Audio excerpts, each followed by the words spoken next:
अस्सलाम वालेकुम। Welcome to my channel trail Urdu. I hope कि आप खुश होंगे। लिसनर्स, आज मैं आपको मलिक सफ्दर हयात की एक और सनसनीखेज तफ्तीशी कहानी सुना रही हूँ, तो आइए सुनते हैं। एक सुबह जब मैं थाने पहुँचा तो मेरी निगाह एक मर्द और औरत पर पड़ी जो बरामदे में बैठे हुए थे। मैंने कांस्टेबल से पूछा, मामला क्या है? इनकी जवान बेटी घर से गायब हो गई है, मज़कूरा कांस्टेबल ने बताया। वो इसी सिलसिले में आपके पास आए हैं। ठीक है, तुम इन्हें अंदर भेज दो, मैंने कहा, और मेरे लिए ठंडा पानी भी। वो बड़े अदब से गर्दन को अस्पाती चुम्बिश देते हुए मेरे कमरे से निकल गया। इस जमाने में आजकल की तरह फ्रिज का रिवाज आम नहीं हुआ था। लफ्ज़ रिवाज को अगर ज़रूरत से बदल दिया जाए तो ज़्यादा मुनासिब होगा। आजकल जहाँ तक बिजली की रसाई है, वहाँ ज़रूरियात ज़िंदगी की तकरीबन तमाम अशिया पहुँची हुई हैं, जैसे टीवी, फ्रिज, केबल। लेकिन जिस ज़माने का ये किस्सा है, उस वक्त गांव देहात में फ्रिज का कोई तस्वुर नहीं होता था।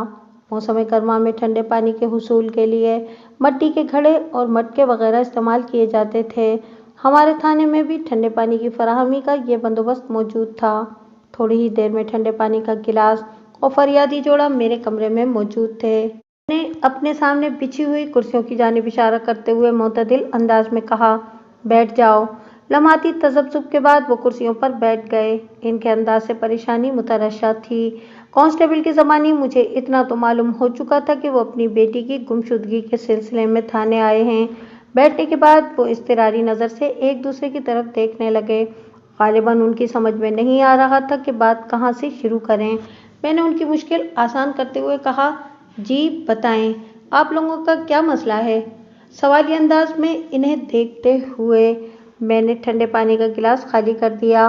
मर्द ने अपना तारुफ कराते हुए कहा, थानेदार साहब, मेरा नाम गुलाम सरवर है और ये मेरी बीवी आसिया है। मैंने अपनी साथी औरत की जानिब इशारा करते हुए उसने बताया, एक परेशानी हमें खींचकर आपके पास ले आई है। तुम्हारी जवान बेटी घर से गायब हो गई है ना? है? मैंने बारी बारी इन दोनों की आंखों में झांकते हुए कहा, घर से नहीं थानेदार साहब, आसिया बीबी रुहासी हो गई। वो तो घर पहुंची ही नहीं। हम उसका इंतज़ार करते रह गए। सारी रात आंखों में कट गई और अब हम आपके सामने बैठे हैं। ये बात मुझे कांस्टेबल ने बताई थी कि इनकी जवान बेटी घर से गायब हो गई थी। बहरहाल घर से या कहीं बाहर से इनकी बेटी गुम हो चुकी थी। गुलाम सरवर ने इमदाद तलब नज़र से मुझे देखते हुए गुलूगीर आवाज़ में कहा, थानेदार साहब, हम ज़ेबू की वजह से बहुत सख्त परेशान हैं। आप किसी भी तरह हमारी बेटी को ढूंढ निकालें, वरना इसकी माँ रो रो कर अपनी आंखें अंधी कर बैठेगी। परेशान तो तुम दोनों के चेहरों से जाहिर हो ही रहा है। मैंने हमदर्दी भरे लहजे में कहा, मुझे बताओ कि तुम्हारी बेटी कब और कहाँ से गायब हुई है। जब तक पूरी बात मुझे पता नहीं चलेगी, मैं आप लोगों की कोई मदद नहीं कर सकूंगा। वो दोनों सरासीमा निगाह से घबराकर मुझे तकने लगे। गुलाम सरवर लजाजत भरे लहजे में बोला, थानेदार साहब, आप ऐसा तो ना कहें। हम बहुत आस उम्मीद लेकर आपके पास आए हैं। ज़ेबो कल रात से गायब है। ऊपर खुदा और नीचे आप ही हैं जो ज़ेबो को ढूंढ सकते हैं। मैं तुम्हारी आस और उम्मीद को तोड़ना नहीं चाह रहा। मैंने बारी बारी इन दोनों की तरफ देखा और समझाने वाले अंदाज में कहा, मैं थाने में आलू प्याज की आड़त करने नहीं बैठा हूँ। मेरे महकमे ने आप लोगों की दाद रसी के लिए ही मुझे यहाँ तैनात किया है। मेरे थाने की हुदूद में जो भी वाक़या रूनुमा होगा, इसे मैंने ही देखना है। लेकिन जब तक मुझे किसी मामले के पस मंज़र का इल्म नहीं होगा, मैं सही खुतूत पर कोई कोशिश नहीं कर सकूँगा। आप लोग मेरी बात समझ रहे हो ना? जी जी, गुलाम सरवर अस्बात में सर हिलाते हुए जल्दी से बोला, मैं समझ गया जनाब, मैं आपको बताता हूँ। लम्हाती तवक्कुफ करके उसने एक गहरी सांस खारिज की, फिर ठहरे हुए अंदाज में बताने लगा, जुबैदा और ज़ेबो गुज़िश्ता रोज़ अपनी सहेलियों के हमरा मेले की रौनक देखने गई थी। शाम तक उसकी सहेलियां तो वापस अपने घरों को पहुंच गईं, लेकिन ज़ेबो अभी तक गायब है। हमारे इख्तियार में जो था वो हमने किया, लेकिन ज़ेबू की तलाश में हमें कोई कामयाबी हासिल नहीं हुई। पिछली रात हमने बड़ी अज़ियत में गुजारी है। सुबह किसी सियाने ने मशवरा दिया कि हमें थाने जाकर अपनी बेटी की गुमशुदगी की रिपोर्ट दर्ज कराना चाहिए। इस बंदे का मशवरा हमारी समझ में आ गया और हम आपके पास चले आए हैं। मैं सीधा होकर बैठ गया। गुलाम सरवर की बयान करता कहानी हल लिहाज से नामुकम्मल थी। زبیدہ عرف زیبو کی تلاش کے لیے یہ معلومات کافی نہیں تھیں۔ وہ دونوں اس قدر پریشان تھے کہ کام کی باتیں اگلوانے کے لیے ان کا ایک بھرپور انٹرویو ضروری تھا۔ لہٰذا میں نے کاغذ قلم سنبھالا اور ان کی طرف متوجہ ہو گیا۔ لہٰذا میں نے غلام سرور کی آنکھوں میں دیکھتے ہوئے سوال کیا، آپ لوگوں نے زیبو کی ان سہیلیوں سے پوچھ تاچھ کی جن کے ہمراہ وہ میلے کی رونق دیکھنے گئی تھی؟ غلام سرور کی عمر 50 سے متجاوز تھی۔ وہ ایک دبلا پتلا اور دراز کا مشرق تھا، جبکہ اس کے مقابلے میں آسیہ بی بی کو ہیوی ڈیوٹی کہا جا سکتا تھا۔ آسیہ بی بی ایک موٹی تازی اور خوبصورت عورت تھی۔ اس کی عمر کا اندازہ میں نے 45 کے قریب لگا لیا۔ بعد ازاں میرا یہ اندازہ درست ثابت ہوا۔ وہ 46 سال کی تھی۔ ان کی گمشدہ بیٹی زیبو کی عمر 24 سال تھی۔ ہم نے باری باری سب لڑکیوں سے زیبو کے بارے میں پوچھ لیا ہے، غلام سرور نے میرے سوال کے جواب میں بتایا، لیکن زیبو کا کچھ پتہ نہیں چل سکا۔ اس کی دونوں سہیلیاں اپنے اپنے گھروں کو پہنچ گئی ہیں اور ہم ابھی تک زیبو کی راہ تک رہے ہیں۔ میں نے پوچھا، زیبو کی ان دو سہیلیوں کے نام کیا ہیں؟ اس بار آسیہ بی بی نے میرے سوال کے جواب میں بتایا، ایک کا نام رفعت ہے اور دوسری کا نام فریدہ۔ فریدہ اور رفعت نے زیبو کی گمشدگی پر کیا کہا ہے؟ میں نے براہ راست آسیہ بی بی سے پوچھا۔ میرا مطلب ہے کہ ان کے خیال میں زیبو کہاں جا سکتی ہے؟ ان کا کہنا ہے کہ واپسی پر زیبو اپنی گلی میں داخل ہو گئی تھی، آسیہ بی بی نے جواب دیا۔ اس کے بعد وہ دونوں اپنے اپنے گھروں کو چلی گئی تھیں۔ میں بھی اس بات پر شدید حیران ہوں کہ زیبو جب اپنی گلی میں داخل ہو گئی تھی تو پھر گھر کیوں نہیں پہنچی؟ وہ دونوں زیبو کے لیے بہت پریشان ہیں۔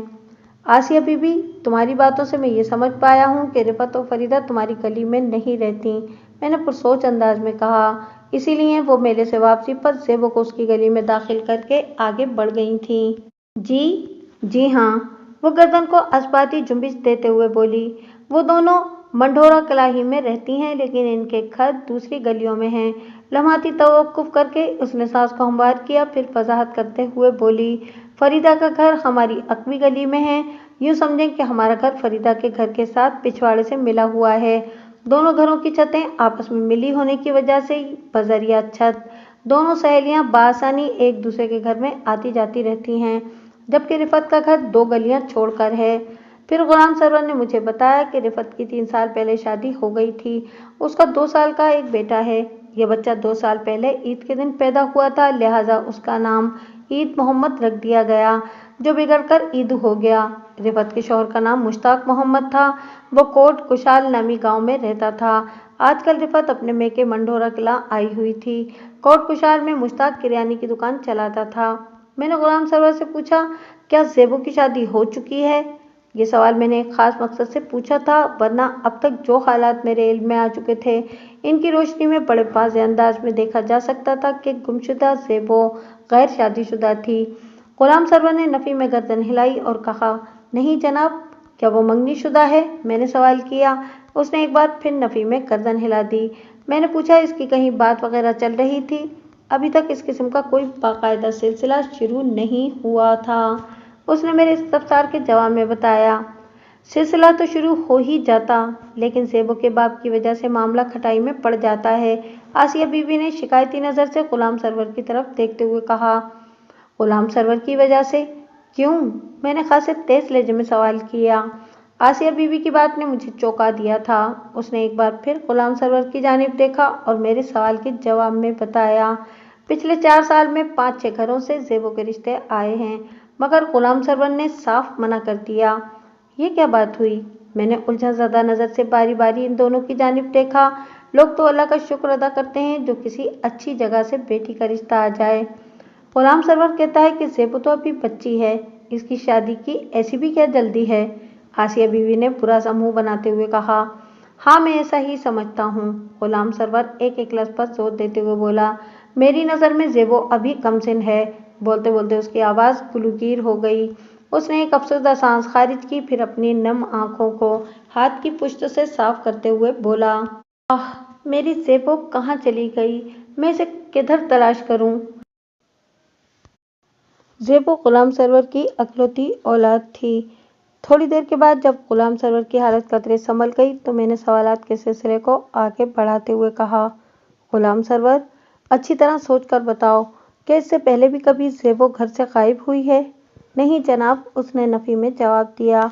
ऐसा वाक़या पहले कभी पेश नहीं आया।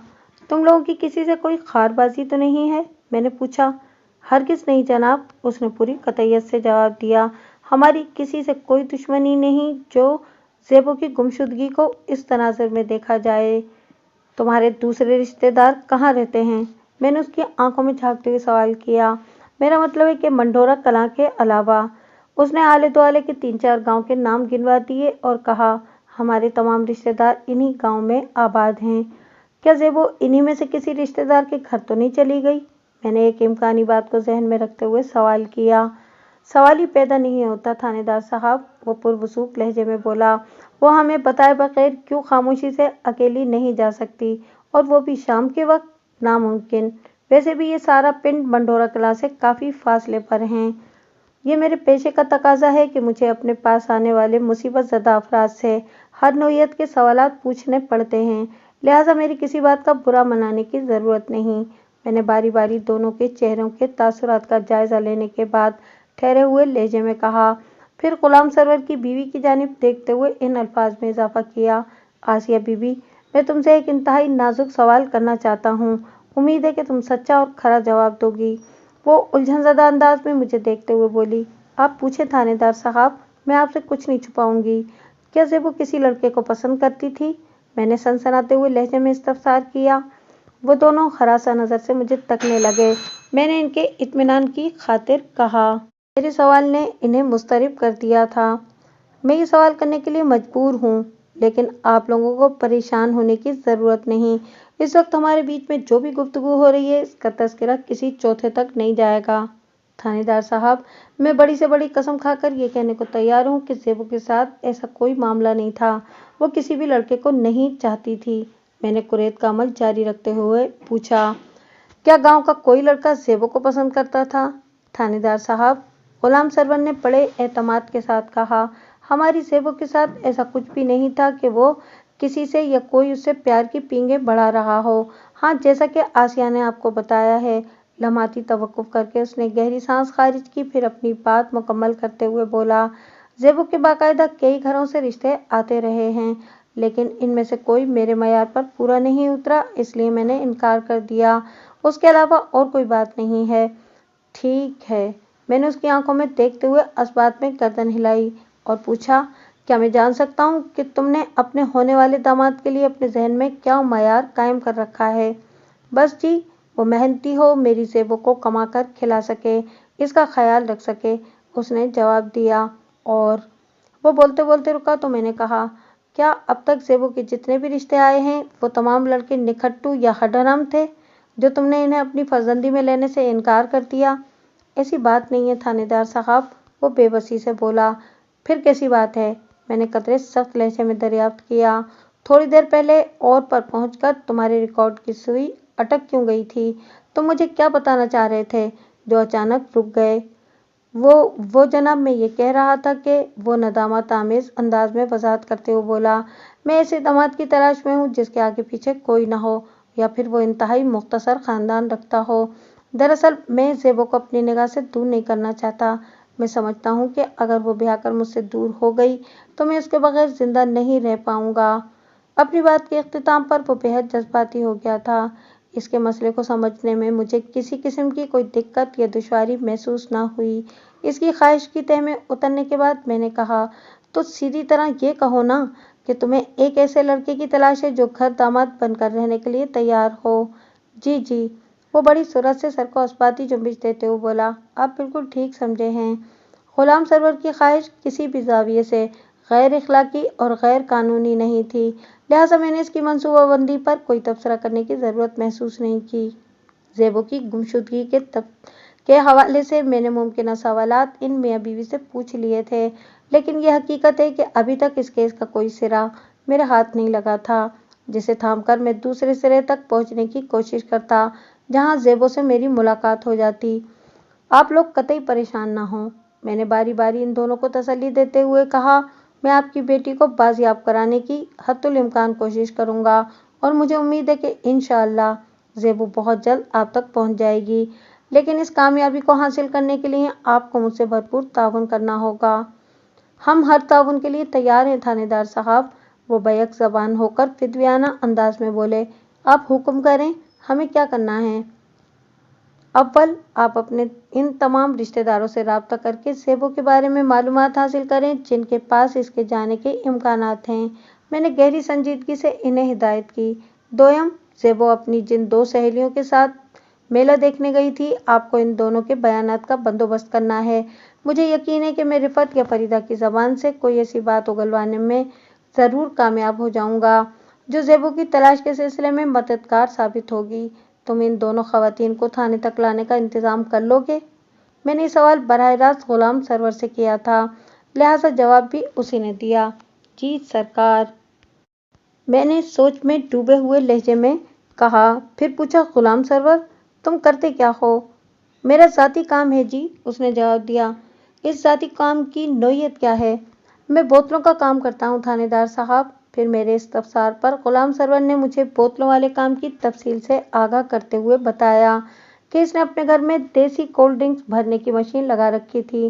دیسی کولڈ ڈرنک سے مراد وہ بوتلیں ہیں جو کسی نہ کسی برانڈ کے ذائقے کی نقل ہوتی ہیں اور اصل بوتل سے یہ آدھی قیمت پر مل جاتی ہیں۔ غلام سرور اپنے گھریلو پلانٹ پر جو بوتلیں بھرتا تھا ان کے نام کچھ اس طرح کے تھے: لیمن روز اپ، ومٹو وغیرہ وغیرہ۔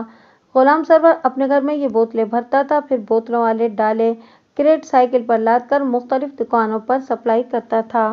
میں نے غلام سرور اور اس کی بیوی آسیہ کو تسلی دی کہ میں بہت جلد ان کی بیٹی زیبو کو ڈھونڈ نکالوں گا۔ وہ دونوں میرا شکریہ ادا کر کے رخصت ہو گئے۔ ان کے جانے کے بعد میں زیبو کی گمشدگی کے بارے میں غور کرنے لگا۔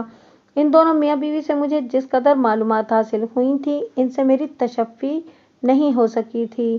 ان معلومات کی روشنی میں زیبو تک رسائی حاصل کرنا ممکن دکھائی نہیں دیتا تھا۔ اس زنجیر کی بہت سی کڑیاں بیچ میں سے غائب تھیں۔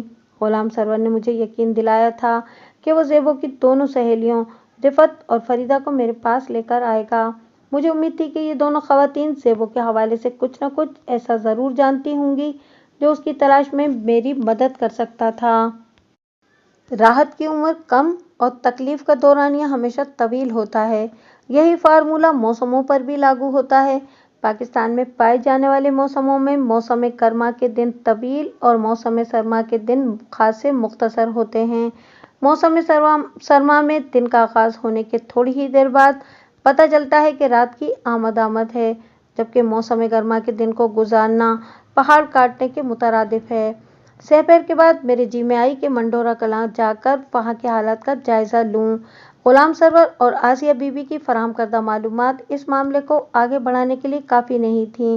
تھانے میں فوری نوعیت کی کوئی مصروفیت بھی نہیں تھی، لہٰذا میں نے ایک ٹانگا منگوایا اور ایک کانسٹیبل کو ساتھ لے کر موضع منڈورہ کلاں روانہ ہو گیا۔ ان دنوں میری تعیناتی رسول پور تارڑ کے تھانے میں تھی۔ رسول پور تارڑ نامی یہ قصبہ حافظ آباد اور پنڈی بھٹیاں کے درمیان واقع ہے۔ منڈورہ کلاں، کوہلبال، کوٹ کشال، سلطان پورہ، شمس آباد اور چک جونیجو میرے تھانے کی حدود میں آتے تھے۔ ہم ایک نہر کے کنارے سفر کرتے ہوئے منڈورہ کلاں پہنچ گئے۔ غلام سرور کا گھر گاؤں کے وسط میں تھا۔ گاؤں میں داخل ہونے سے پہلے میں نے اس میلے کا ایک دائرانہ جائزہ بھی لے لیا جس کا ذکر غلام سرور نے کیا تھا۔ میری معلومات کے مطابق یہ میلہ ہر سال مئی کے مہینے میں گاؤں سے باہر ایک کھلے میدان میں لگا کرتا تھا جو کئی دن تک جاری رہتا تھا۔ عام دنوں میں یہ وسیع و عریض میدان بچوں کے کھیل کود کے لیے استعمال ہوتا تھا، جس میں فٹ بال، والی بال، پتنگ بازی اور دیگر معروف دیہاتی کھیل کھیلے جاتے تھے۔ غلام سرور کا گھر 3 کمروں پر مشتمل تھا۔ 2 کمرے گھر کے پچھلے حصے میں پہلو بہ پہلو بنے ہوئے تھے۔ ان کے آگے ایک طویل برآمدہ تھا۔ برآمدے کے بعد ایک کشادہ صحن تھا جس میں آم اور امرود کے درخت استادہ تھے۔ صحن کے ایک کونے میں برآمدے سے ملحقہ ایک اوپن کچن بنا ہوا تھا۔ اوپن کچن کے الفاظ سے آپ کہیں اسے امریکن کچن نہ سمجھ لیں۔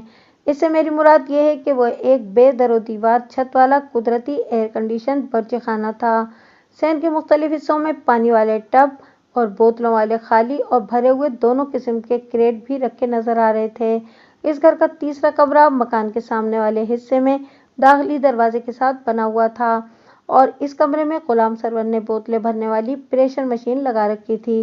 गोया ये इसकी कोल्ड ड्रिंक फैक्ट्री थी। गुलाम सरवर ने हमें अपने घर के सहन में बिठाया। अगरचे मौसम काफी गर्म था, लेकिन सायेदार दरख्तों के नीचे चारपाई पर बैठना खासा खुशगवार महसूस हो रहा था। गुलाम सरवर और उसकी बीवी आसिया हमारे सामने दूसरी चारपाई पर बैठ गए तो मैंने कहा, गुलाम सरवर, मुझे तुम्हारे कहे हुए अल्फाज पर तो किसी किस्म का कोई शुबा नहीं, लेकिन मैंने सोचा कि खुद ही तुम्हारे गांव का एक चक्कर लगा लेता हूँ। इस तरह रिफत और फरीदा से भी मुलाकात हो जाएगी और मैं जाए बकुआ का भी जायजा ले लूंगा। हो सकता है कि कोई काम की बात ही मालूम हो जाए, जिसकी मदद से मैं ज़ेबों का सुराग लगाने में कामयाब हो जाऊं।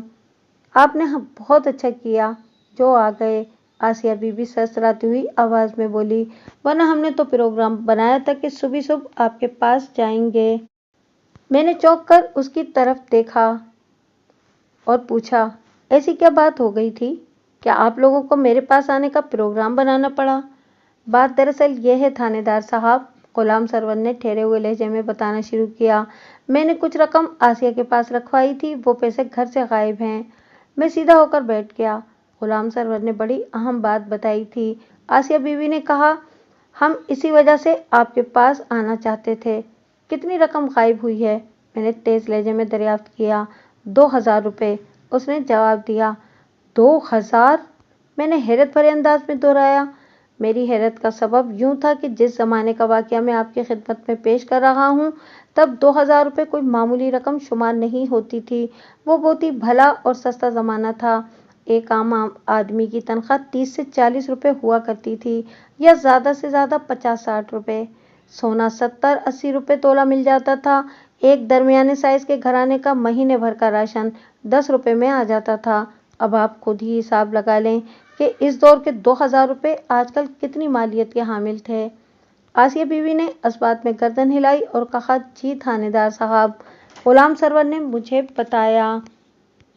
मैंने ये रकम एक खास मकसद के लिए आसिया के पास रखवाई हुई थी। मैं हर माह कुछ ना कुछ पसंदाज करता रहता हूँ। ये मेरी बरसों की बचत है, बल्कि बचत थी। अब तो वो घर से गायब हो चुकी है। आह! उसने एक गहरी सांस खारिज की, फिर अफसरदा अंदाज में बताने लगा, मैं बड़ी धूमधाम से ज़ेबों की शादी करना चाहता था। इसके अलावा मैं अपने सामने वाला मकान खरीद कर ज़ेबों को देना चाहता था, ताकि शादी के बाद वो हर वक्त मेरी निगाह के सामने रहे। मेरी कोशिश तो यही थी कि मुझे कोई नेक और सालेह घर दामाद मिल जाए।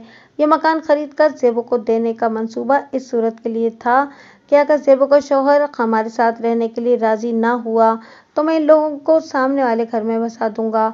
मगर सब खत्म हो गया। ज़ेबो भी गई और 2000 की रकम भी गायब है। मैं एक दुखी बाप के जज्बात को अच्छी तरह समझ सकता था। गुलाम सरवर के तमाम मंसूबा का सत्यानाश हो गया था। मेरा ज़हन एक खास अंदाज में सोच रहा था। जुबैदा उर्फ ज़ेबो की गुमशुदगी के साथ ही घर से 2000 भी गायब हुए थे। लिहाजा ऐसा सोचने में कोई कबाहत नहीं थी कि ज़ेबो वो रकम अपनी मर्जी से साथ ले गई होगी। इसी पॉइंट को नज़र में रखते हुए मैंने आसिया बीवी से पूछा, तुमने 2000 की ये रकम कहाँ रखी थी? उसने मेरे सवाल का जवाब देने से पहले अपने शौहर की तरफ देखा और फिर झुल्लाए हुए लहजे में बोली, सरवर, थानेदार साहब काफी देर से बैठे हैं। तुम इनके लिए कोई ठंडी बोतल तो लेकर आओ। देखो तो कितनी गर्मी हो रही है। इस नुक्ते पर मैं आसिया बीवी से मुत्तफिक था कि मौसम बहुत गर्म हो रहा था। लिहाजा मैंने गुलाम सरवर को कोल्ड ड्रिंक लाने से मना करने की कोशिश नहीं की। इस वक्त मैं वाकईतन शदीद प्यास महसूस कर रहा था और यकीनन मेरे साथ आने वाले कांस्टेबल का भी यही हाल था। गुलाम सरवर उठकर खड़ा हो गया और बोला, मैं इन लोगों के लिए दूध सोडा बनाकर लाता हूँ। दूध सोडा उस जमाने का एक मारूफ और हर दिल अजीज मशरूब था, जिसे गर्मी का तोड़ समझा जाता था। पके हुए दूध के अंदर सोडे की कोई भी बोतल मिलाकर दूध सोडा तैयार कर लिया जाता था और हस्बे ज़रूरत इसमें चीनी और बर्फ भी शामिल कर ली जाती थी। इस मकसद के लिए अमूमन रोज़ अप की बोतल इस्तेमाल की जाती थी, जिसके अंदर मौजूद सोडे वाटर का रंग सुर्ख होता था। दूध में शामिल होने के बाद इस ठंडे मीठे मशरूब यानी दूध सोडा का रंग गुलाबी हो जाता था, जो गर्मी को मुंह तोड़ जवाब देता था। गुलाम सरवर के जाने के बाद मैंने आसिया बीवी के सामने अपना सवाल दोहराया, तुमने 2000 की ये रकम कहाँ रखी थी? कपड़ों वाले ट्रंक में, उसने जवाब दिया, तमाम कपड़ों के बिल्कुल नीचे। और ये ट्रंक कहाँ रखा था? मैंने इस्तफसारात के सिलसिले को आगे बढ़ाते हुए कहा, मेरे कमरे में। उसने घर के अगले हिस्से में बने 2 कमरों में से एक की जानिब इशारा करते हुए बताया। मैं और गुलाम सरवर इसी कमरे में रहते हैं। क्या ज़ेबो तुम लोगों के साथ इस कमरे में नहीं रहती थी? नहीं जी, वो दूसरे कमरे में रहती थी। नहीं जी, इसने नफ़ी में गर्दन हिलाते हुए कहा। ताला लगाने की कभी ज़रूरत ही महसूस नहीं की गई। हम तीनों के सिवा इस घर में कोई आता जाता नहीं है, और अगर कोई आता भी है तो इसे क्या पता कि मैंने ट्रंक के अंदर कपड़ों के नीचे 2000 रुपये छुपा रखे हैं। गोया ये रकम तुम तीनों में से किसी ने गायब की है। मैंने उसकी आंखों में देखते हुए खासे तीखे अंदाज में सवाल किया। मैं क्यों गायब करूंगी जी? वो यकलक परेशान हो गई। और सरवर भी ऐसी हरकत नहीं कर सकता। वो अक्सर मेरे पास रकम रखवाता रहता है, और जब इसे ज़रूरत होती है तो वो मुझ ही से मांगता है। और ज़ेबो के बारे में तुम्हारा क्या ख्याल है? उसके चेहरे पर निगाह जमाकर मैंने सनसनाते हुए लहजे में सवाल किया। वो मेरे सवाल को अच्छी तरह समझ गई और बोली, मैं ज़ेबो को भी चोर नहीं समझती थानेदार साहब। तुम ये तो तस्लीम करती हो ना कि घर से 2000 रुपये गायब हुए हैं? जी, इसमें तो कोई शक ही नहीं। और ज़ेबो भी कल शाम से गायब है? जी, उसने उस बात में गर्दन हिला दी। क्या इससे पहले भी कभी घर में से कोई चीज़ गायब हुई है? नहीं जी, कभी नहीं। वो सर को इनकारी जुम्बिश देते हुए बोली, ये पहला वाकया है। और तुम लोगों ने थाने में मुझे बताया था कि ज़ेबो की गुमशुदगी का भी ये पहला वाकया है। मैंने उसकी आंखों में झांकते हुए कहा, इससे पहले वो कभी घर से गायब नहीं हुई थी। जी जी, हकीकत यही है। वो जल्दी से बोली। तुम मुझे क्या समझती हो आसिया बीबी? मेरे सवाल ने उसे उलझन में डाल दिया। तेजी से पलकें झपकते हुए उसने जवाब दिया, आप तो थानेदार हैं जी, और थानेदार का काम है थानेदारी करना। मैंने एक एक लफ्ज़ पर जोर देते हुए कहा, ये बात तो तुम मानती हो ना? जी बिल्कुल मानती हूँ, वो तायदी अंदाज में बोली।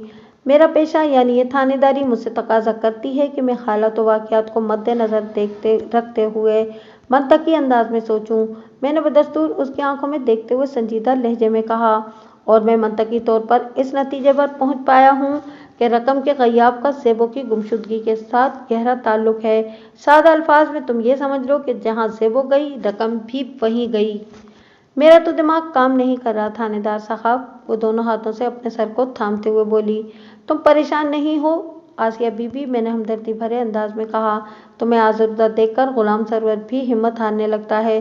तुम लोगों को फिक्रमंद होने की ज़रूरत नहीं। अब ये केस मेरे हाथ में है, और मैं वादा करता हूँ कि बहुत जल्द मैं ज़ेबो को तलाश करने में कामयाब हो जाऊँगा, और फिर रकम को बाजियाब करने में भी देर नहीं लगेगी। वो तशक्कुराना नज़र से मुझे देखते हुए रुखा से अंदाज में बोली, रकम गई चूल्हे में, बस ज़ेबो खैरियत से वापस आ जाए, मुझे और कुछ नहीं चाहिए। बात के इख्तिताम पर उसकी आंखें छलक गईं। वो दुपट्टे के पल्लू से आंखों में उतरने वाले आंसुओं के नमकीन सैलाब के आगे बंद बांधने की कोशिश करने लगी। आसिया बीबी एक माँ थी, मैं इसके महसूसात को समझ सकता था। वो इन लम्हात में बेटी की गुमशुदगी के हवाले से बहुत ज़्यादा जज्बाती हो रही थी। हमारे बीच सवाल जवाब का सिलसिला जारी था कि गुलाम सरवर दूध सोडे के साथ वापस आ गया। वो अल्लाह का बंदा जग भर कर दूध सोडा बना लाया था। बर्फ की आमेजिश ने जिसे ठंडा ठार कर दिया था। मैंने और कांस्टेबल ने 2-2 किंग साइज गिलास दूध सोडा अपने मैदों में उतारा तो गर्मी हमसे कोसों दूर जा खड़ी हुई। इस काम से फारिग होने के बाद मैंने गुलाम सरवर से कहा, मैं तुम्हारे दोनों कमरों को अंदर से देखना चाहता हूँ। जी ज़रूर देखें, वो फर्माबरदारी से बोला। मैं उठकर खड़ा हो गया। मैंने कांस्टेबल को वहीं रुकने का इशारा किया, और गुलाम सरवर की मैयत में अगबी कमरों की सिमत बढ़ गया। मेरे वहाँ से हटते ही कांस्टेबल दोबारा दूध सोडे वाले जग के साथ मसरूफ़ हो गया था। दर हकीकत मैं गुलाम सरवर के घर का तफसीली मुआयना करना चाहता था। वो घर हर लिहाज से एक जाए वक़ुआ की हैसियत का हामिल था। ज़ेबो ने अपनी ज़िंदगी के 24 साल इस घर में गुजारे थे। इस अम्र का अगलब इम्कान था कि इस घर के अंदर से मुझे कोई ऐसा सुराग मिल जाता जो ज़ेबो की बाज़याफ्त में मददगार साबित हो सकता था। ज़ेबो की तलाश के सिलसिले में मुझे हर महाज पर काम करना था, और इस मिशन में मैं मामूली से मामूली इशारे को भी नज़रअंदाज नहीं कर सकता था। गुलाम सरवर की रहनुमाई में पहले मैंने इस कमरे का मुआयना किया जो इन मियाँ बीवी के इस्तेमाल में था। इस कमरे में ज़रूरत की हर शय मौजूद थी। वहाँ से मुझे कोई भी ऐसी चीज़ नहीं मिली जो किसी भी हवाले से ज़ेबो की तलाश में मददगार साबित हो सकती। मैं मज़कूरा कमरे से निकलकर ज़ेबो वाले कमरे में आ गया। गुलाम सरवर साई की तरह मेरे साथ लगा हुआ था, जबकि आसिया बीबी बाहर ही रह गई थी। मैंने ज़ेबो वाले कमरे का तफसीली जायज़ा लिया तो इस इस तलाश के सिलसिले में मुझे पहली कामयाबी हासिल हो गई। जेबों के कपड़ों वाले अटैची केस में से मुझे एक तयशुदा पर्चा मिला। ये पर्चा किसी लाइन वाले कापी के अंदर से फाड़कर अलग किया गया था। मैंने तयशुदा इस पर्चे को खोलकर देखा तो मेरे पूरे वजूद में सनसनी सी फैल गई। मज़कूरा पर्चे पर रकम, वो मुख्तसर सी तहरीर मुझे चौंका देने के लिए काफ़ी थी। वहाँ लिखा था, आज शाम 6 बजे मेले में सर्कस के करीब, खारा। इस यकसतरी तहरीर से जाहिर होता था कि खारा नामी किसी शख्स ने शाम 6 बजे किसी शख्स से मेले में सर्कस के करीब मुलाकात की दरख्वास्त की थी। ये पर्चा चूँकि ज़ेबो के अटैची केस में से बरामद हुआ था, लिहाजा ज़हन यही कहता था कि खारा ने ज़ेबो से शाम 6 बजे सर्कस के नज़दीक मेले में मिलने का इशारा दिया था। ज़ेबो गुज़िश्ता रोज़ अपनी 2 सहेलियों रिफ़त और फ़रीदा के हमरा मेला देखने गई थी।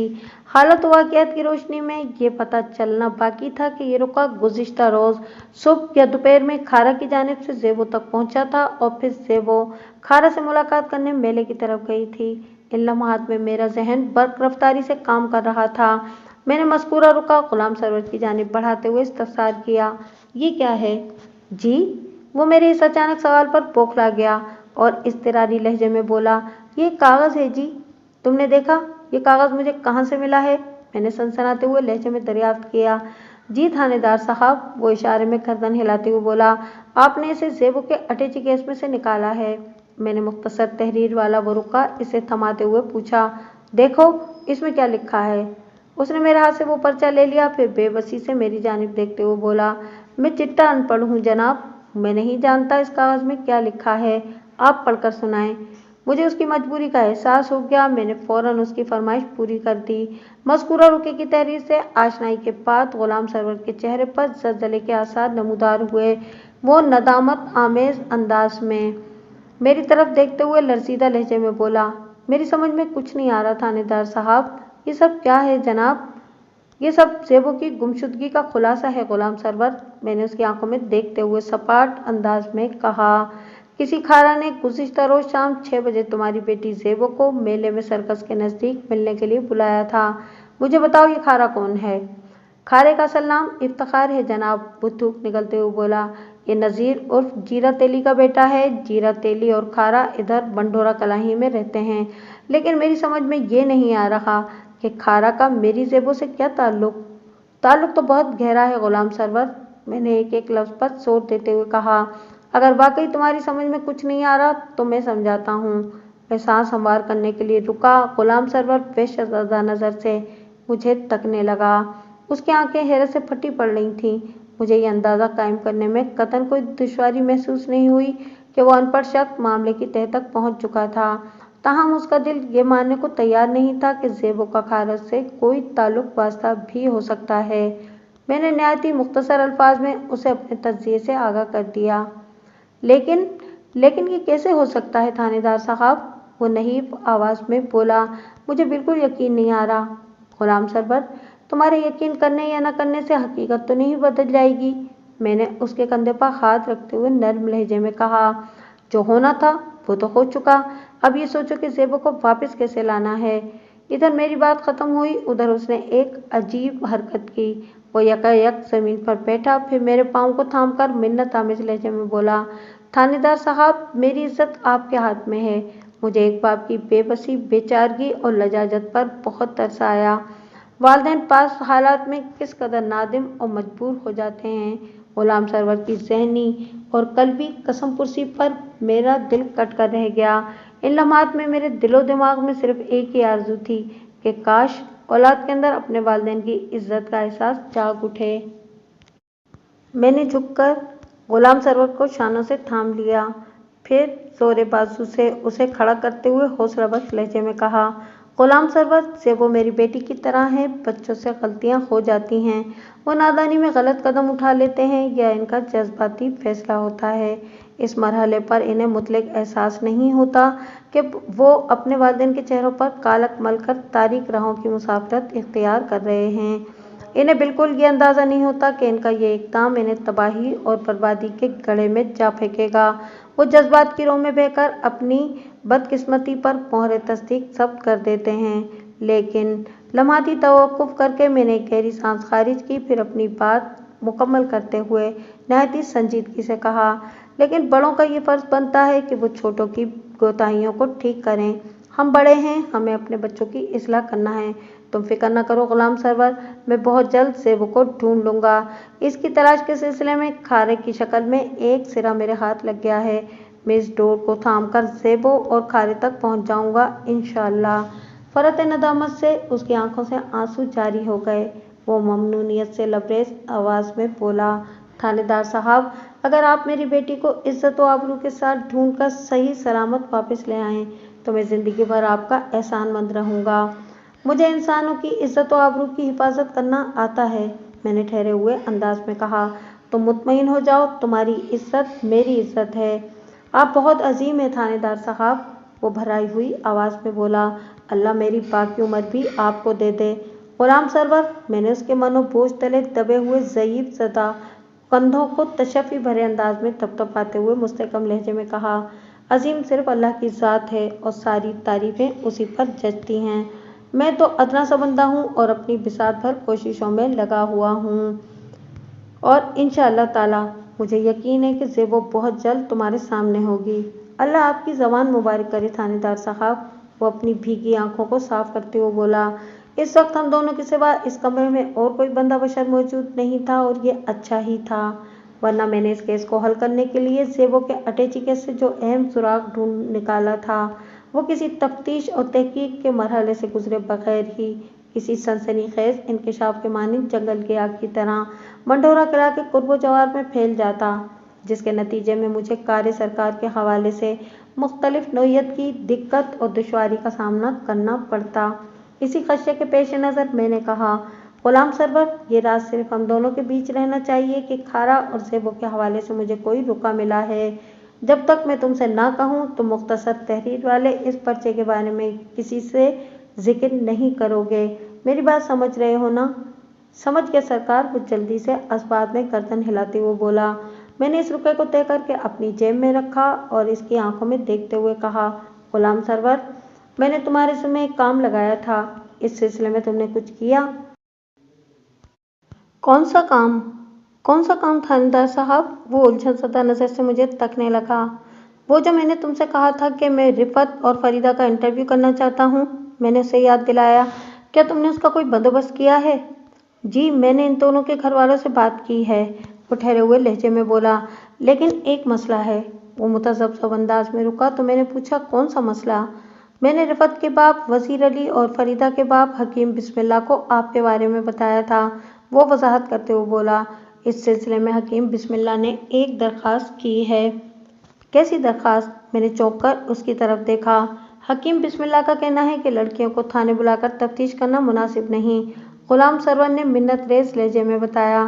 یہ عزت دار لوگ ہیں، جو بھی سنے گا کہ ان کی بیٹیوں کو تھانے میں بلایا گیا ہے وہ اپنے ذہن کے مطابق 100 باتیں بنائے گا۔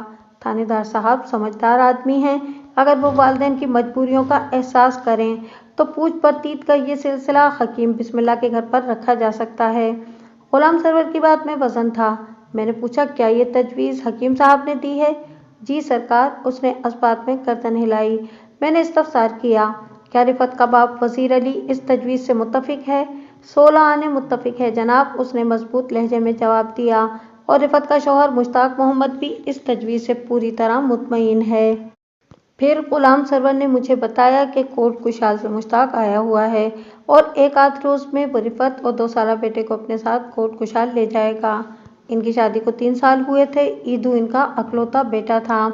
گمشدہ زبیدہ عرف زیبو آخری مرتبہ گزشتہ شام رفعت اور فریدہ کے ساتھ اپنی گلی کے کونے تک آئی تھی، لہٰذا یہ دونوں اس کی تلاش کے سلسلے میں میری خاصی مدد کر سکتی تھیں، اسی لیے میں نے پوچھ گچھ کی غرض سے انہیں تھانے بلانے کی بات کی تھی، لیکن حکیم بسم اللہ نے جو تجویز پیش کی تھی وہ ہر لحاظ سے جائز اور معقول نظر آتی تھی۔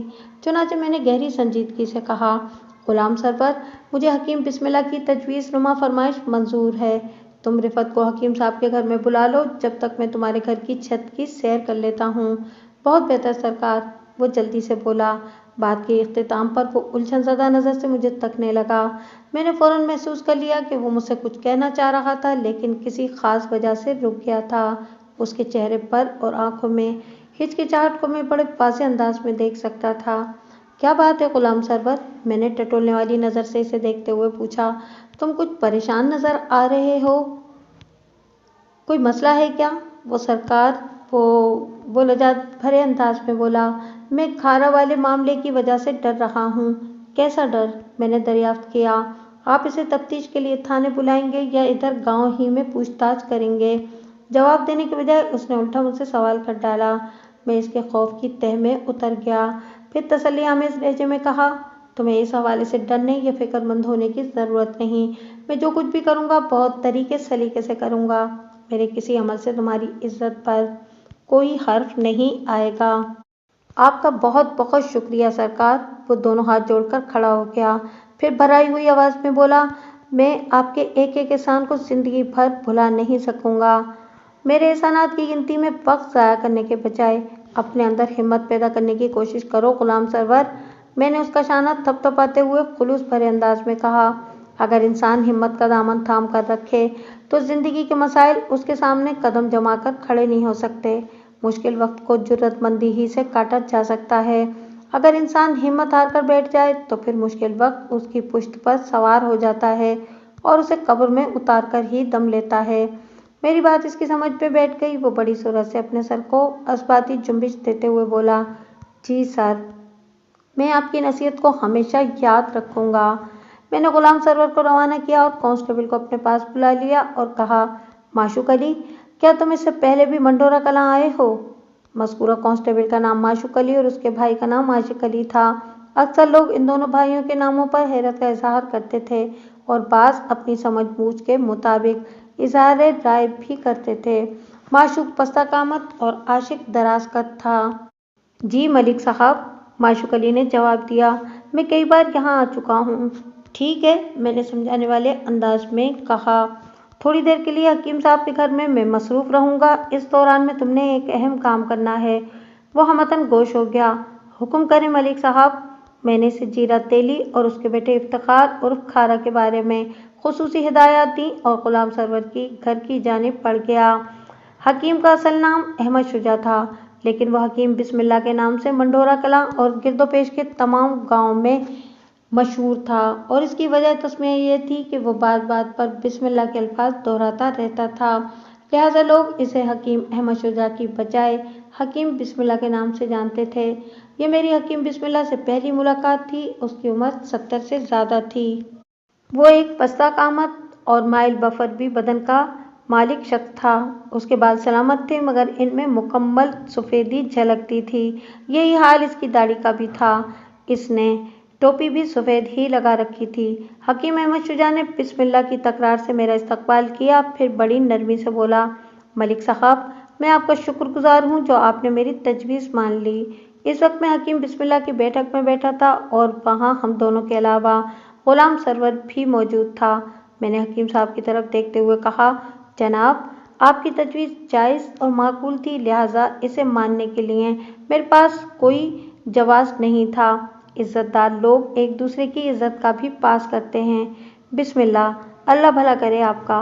वो पुरसोच अंदाज में सर को असबाती जुम्बिश देते हुए बोला, इंसान एक दूसरे इंसान को वही कुछ दे सकता है जो उसके पास होता है। इज़्ज़त वाला दूसरे की भी इज़्ज़त करता है। चंद लम्हात तक हमारे दरमियान ज़ेबो की गुमशुदगी के हवाले से बात होती रही। हकीम बिस्मिल्लाह भी ज़ेबो के ग़याब पर बहुत दुखी था। ज़ेबो इसकी बेटी फरीदा की गहरी सहेली थी। हकीम बिस्मिल्लाह की सबसे छोटी बेटी थी फरीदा। फरीदा के अलावा 2 भाई इससे बड़े थे जिनकी उम्रें अलल तरतीब 20 और 30 साल थीं।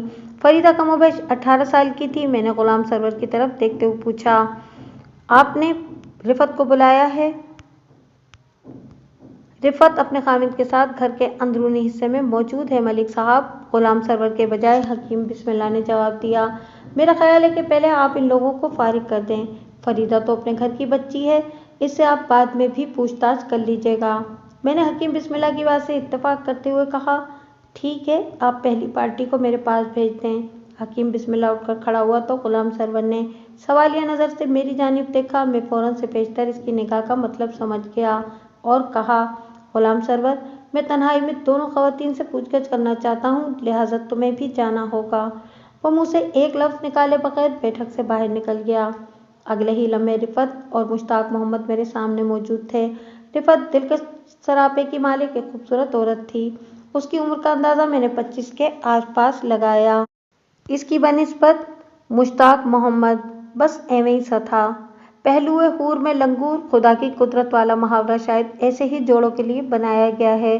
مشتاق محمد رفعت کے ساتھ اس طرح چپکا ہوا تھا جیسے اسے ڈر ہو کہ اگر ایک لمحے کے لیے بھی اس کی نگاہ چکی تو کوئی اس کی منقوہہ کو چرا لے جائے گا۔ حسین و دلنشیں بیویوں کے واجبی شکل و صورت کے مالک شوہروں کو اکثر و بیشتر بڑے کٹھن مراحل سے گزرنا پڑتا ہے۔ اس قسم کے کیسز میں شوہر نہ چاہتے ہوئے بھی بہت زیادہ شکی مزاج ہو جاتا ہے۔ اگر بیوی مسکرا کر کسی مرد سے بات کر لے تو اس کے ذہن میں خطرے کی گھنٹیاں بجنے لگتی ہیں۔ میں نے بغور اس بے میل جوڑے کا جائزہ لیا، پھر مشتاق کی آنکھوں میں دیکھتے ہوئے سوال کیا، ادھر کوٹ کوشان میں تمہاری کریانے کی دکان کیسی چل رہی ہے؟ جی اللہ پاک کا شکر ہے، اس نے کھرے لہجے میں جواب دیا۔ میں نے کہا، چھوٹے عیدو کا کیا حال ہے؟ وہ بھی ٹھیک ہے جی۔ اسے ساتھ لائے ہو یا وہ نانی کے گھر میں ہے؟ ساتھ لائے ہیں جی، اس نے بتایا، وہ اندر حکیم صاحب کے گھر میں ہے۔ میں تمہیں ایک زحمت دینا چاہتا ہوں مشتاق محمد۔ اس نے چونک کر میری جانب دیکھا اور بولا، میں کچھ سمجھا نہیں تھانے دار صاحب، تم تھوڑی دیر کے لیے عیدو کے پاس چلے جاؤ۔ میں نے سمجھانے والے انداز میں کہا، تم بچے کا خیال رکھو جب تک میں تمہاری بیوی سے سوال و جواب کر لیتا ہوں۔ وہ جی، بچہ اندر خیر خیریت سے ہے، اس نے رفعت کی طرف دیکھتے ہوئے مجھ سے کہا، میں ادھر ہی بیٹھنا چاہتا ہوں جناب۔ میں مشتاق محمد کے تحفظات یعنی اس کی نفسیاتی مجبوری کو اچھی طرح سمجھ رہا تھا، لیکن اس وقت میں بھی اپنے فرض کے تقاضوں کے سامنے مجبور تھا۔ اگر مشتاق محمد میرے سر پر سوار رہتا تو رفعت آزادانہ طور پر میرے سوال کے جواب نہیں دے سکتی تھی، لہٰذا اس شکی اور متذبذب شخص کو بیٹھک سے باہر نکالنا ضروری تھا۔ مشتاق محمد، میں نے اس کی آنکھوں میں جھانکتے ہوئے سوال کیا، تھانے دار تم ہو یا میں؟ وہ میری بات کی تہہ تک نہ پہنچ سکا، بلکہ جھپک کر الجھن زدہ لہجے میں بولا، جناب ظاہر ہے تھانے دار تو آپ ہی ہیں، میں تو کریانے کی دکان چلاتا ہوں۔ اگر تم تھانے دار نہیں ہو تو پھر مجھے تھانے داری کرنے دو، میں نے ایک ایک لفظ پر زور دیتے ہوئے کہا۔ تم باہر جا کر بیٹھو، میں چند منٹ تمہاری بیوی سے تنہائی میں بات کرنا چاہتا ہوں۔ اس کے چہرے کے تاثرات سے اندازہ نہیں ہوتا تھا کہ میری بات اس کی سمجھ میں بیٹھی یا نہیں۔ بہرحال اس نے کوئی ضد بحث نہیں کی اور چپ چاپ بیٹھک سے باہر چلا گیا۔ میں رفعت کی جانب متوجہ ہو گیا۔ رفعت، میں نے براہ راست اس سے مخاطب ہوتے ہوئے کہا، شادی سے پہلے تم ادھر منڈھورا کلا ہی میں رہتی تھیں اور شادی کے بعد بھی تم گاہے بگاہے یہاں کا چکر لگاتی رہتی ہو، اس لیے مجھے امید ہے کہ تم منڈھورا کلا کے معاملات کو اچھی طرح سمجھتی ہوگی۔ جی، اس نے مختصر سا جواب دیا، اگرچہ اس گاؤں کے تمام لوگوں سے میرا میل جول نہیں، لیکن اکثر کو میں جانتی ہوں۔ میں دیگر لوگوں کی بات نہیں کر رہا ہوں رفعت، میں نے ٹھہرے ہوئے لہجے میں کہا، میرا اشارہ زبیدہ عرف زیبو کی طرف ہے۔ زیبو کو تو میں بہت اچھی طرح جانتی ہوں، وہ مضبوط لہجے میں بولی۔ اگر تم زیبو کو اچھی طرح جانتی ہو تو پھر یقیناً تمہیں اس بات کا بھی علم ہوگا کہ آج کل اس کا گاؤں کے کس لڑکے کے ساتھ چکر چل رہا تھا۔ میں نے اس کے چہرے پر نگاہ جما کر سرسراتے ہوئے لہجے میں سوال کیا۔ نہیں جی، وہ نفی میں گردن ہلاتے ہوئے بولی، میرے علم میں ایسی کوئی بات نہیں۔ یہ بات تمہارے علم میں نہیں یا تم کسی مصلحت کے پیش نظر مجھے بتانا نہیں چاہ رہی ہو؟ میں نے اس کی آنکھوں میں جھانکتے ہوئے پوچھا۔ ہو سکتا ہے زیبو نے تمہیں اس راز کو فاش کرنے سے منع کر رکھا ہو۔ میں قسم کھا کر کہتی ہوں جی، وہ بے بسی سے بولی، میں زیبو کے ایسے کسی معاملے سے واقف نہیں ہوں۔ تم کہاں تک پڑھی ہوئی ہو؟ میں نے پوچھا۔ اس نے بتایا، میں نے تو اسکول کی شکل تک نہیں دیکھی۔ مطلب یہ کہ تم اردو کا ایک لفظ بھی نہیں پڑھ سکتی ہو؟ بالکل نہیں جی، وہ گردن کو نفی میں جھٹکتے ہوئے بولی۔ پہلے میرے جی میں یہ آئی تھی کہ میں رفعت کو وہ رکا دکھاؤں جو مجھے زیبو کے اٹیچی کیس میں سے ملا تھا اور پھر اس سے پوچھوں کہ زیبو اور کھارے کے بیچ کون سی کھچڑی پک رہی تھی۔ اسی غرض سے میں نے اس کی تعلیم کے بارے میں سوال کیا تھا، لیکن پھر ایک فوری خیال کے تحت میں نے اپنا ارادہ بدل دیا اور پوچھا، زیبو کے باپ غلام سرور نے مجھے بتایا ہے کہ کل وہ اور فریدہ زیبو کے ہمراہ میلہ دیکھنے گئی تھیں اور واپسی پر تم لوگوں نے زیبو کو اس گلی کے نکڑ تک چھوڑا تھا، لیکن وہ تم دونوں کے سامنے ہی گلی میں داخل ہوئی تھی کیا؟ سرور چاچا نے آپ کو بالکل ٹھیک بتایا ہے، رفعت نے جواب دیا۔ کیا اس کے بعد پھر زیبو سے تمہاری ملاقات ہوئی تھی؟ نہیں جی، مطلب یہ کہ کل تمہیں اندازہ نہیں کہ زیبو کہاں گم ہو گئی ہے۔ اگر اس بارے میں مجھے کچھ پتا ہوتا تو میں آپ کو ضرور بتاتی، وہ بے چارگی سے بولی۔ میں تو زیبو کی گمشدگی سے خود پریشان ہوں۔ اس کے الفاظ سے سچائی کی بو آتی تھی۔ میں اپنے پیشہ ورانہ تجربے کی روشنی میں بڑے وضوح کے ساتھ کہہ سکتا تھا کہ میرے سوالات کے جواب میں وہ کسی نوعیت کی دروغگوئی سے کام نہیں لے رہی تھی۔ میں مزید 10 منٹ تک گھما پھرا کر اس سے مختلف سوالات کرتا رہا، لیکن اس انٹرویو کے نتیجے میں کوئی ایسی بات سامنے نہ آ سکی جس کی مدد سے میں زیبو تک رسائی حاصل کرنے کے لیے کوئی عملی قدم اٹھاتا۔ میں نے رفعت کو جانے کی اجازت دے کر فریدہ کو اپنے پاس بلا لیا۔ فریدہ 17-18 سال کی ایک تیز ترال لڑکی تھی۔ اس کی آنکھوں سے شرارت آمیز ذہانت ٹپکتی تھی۔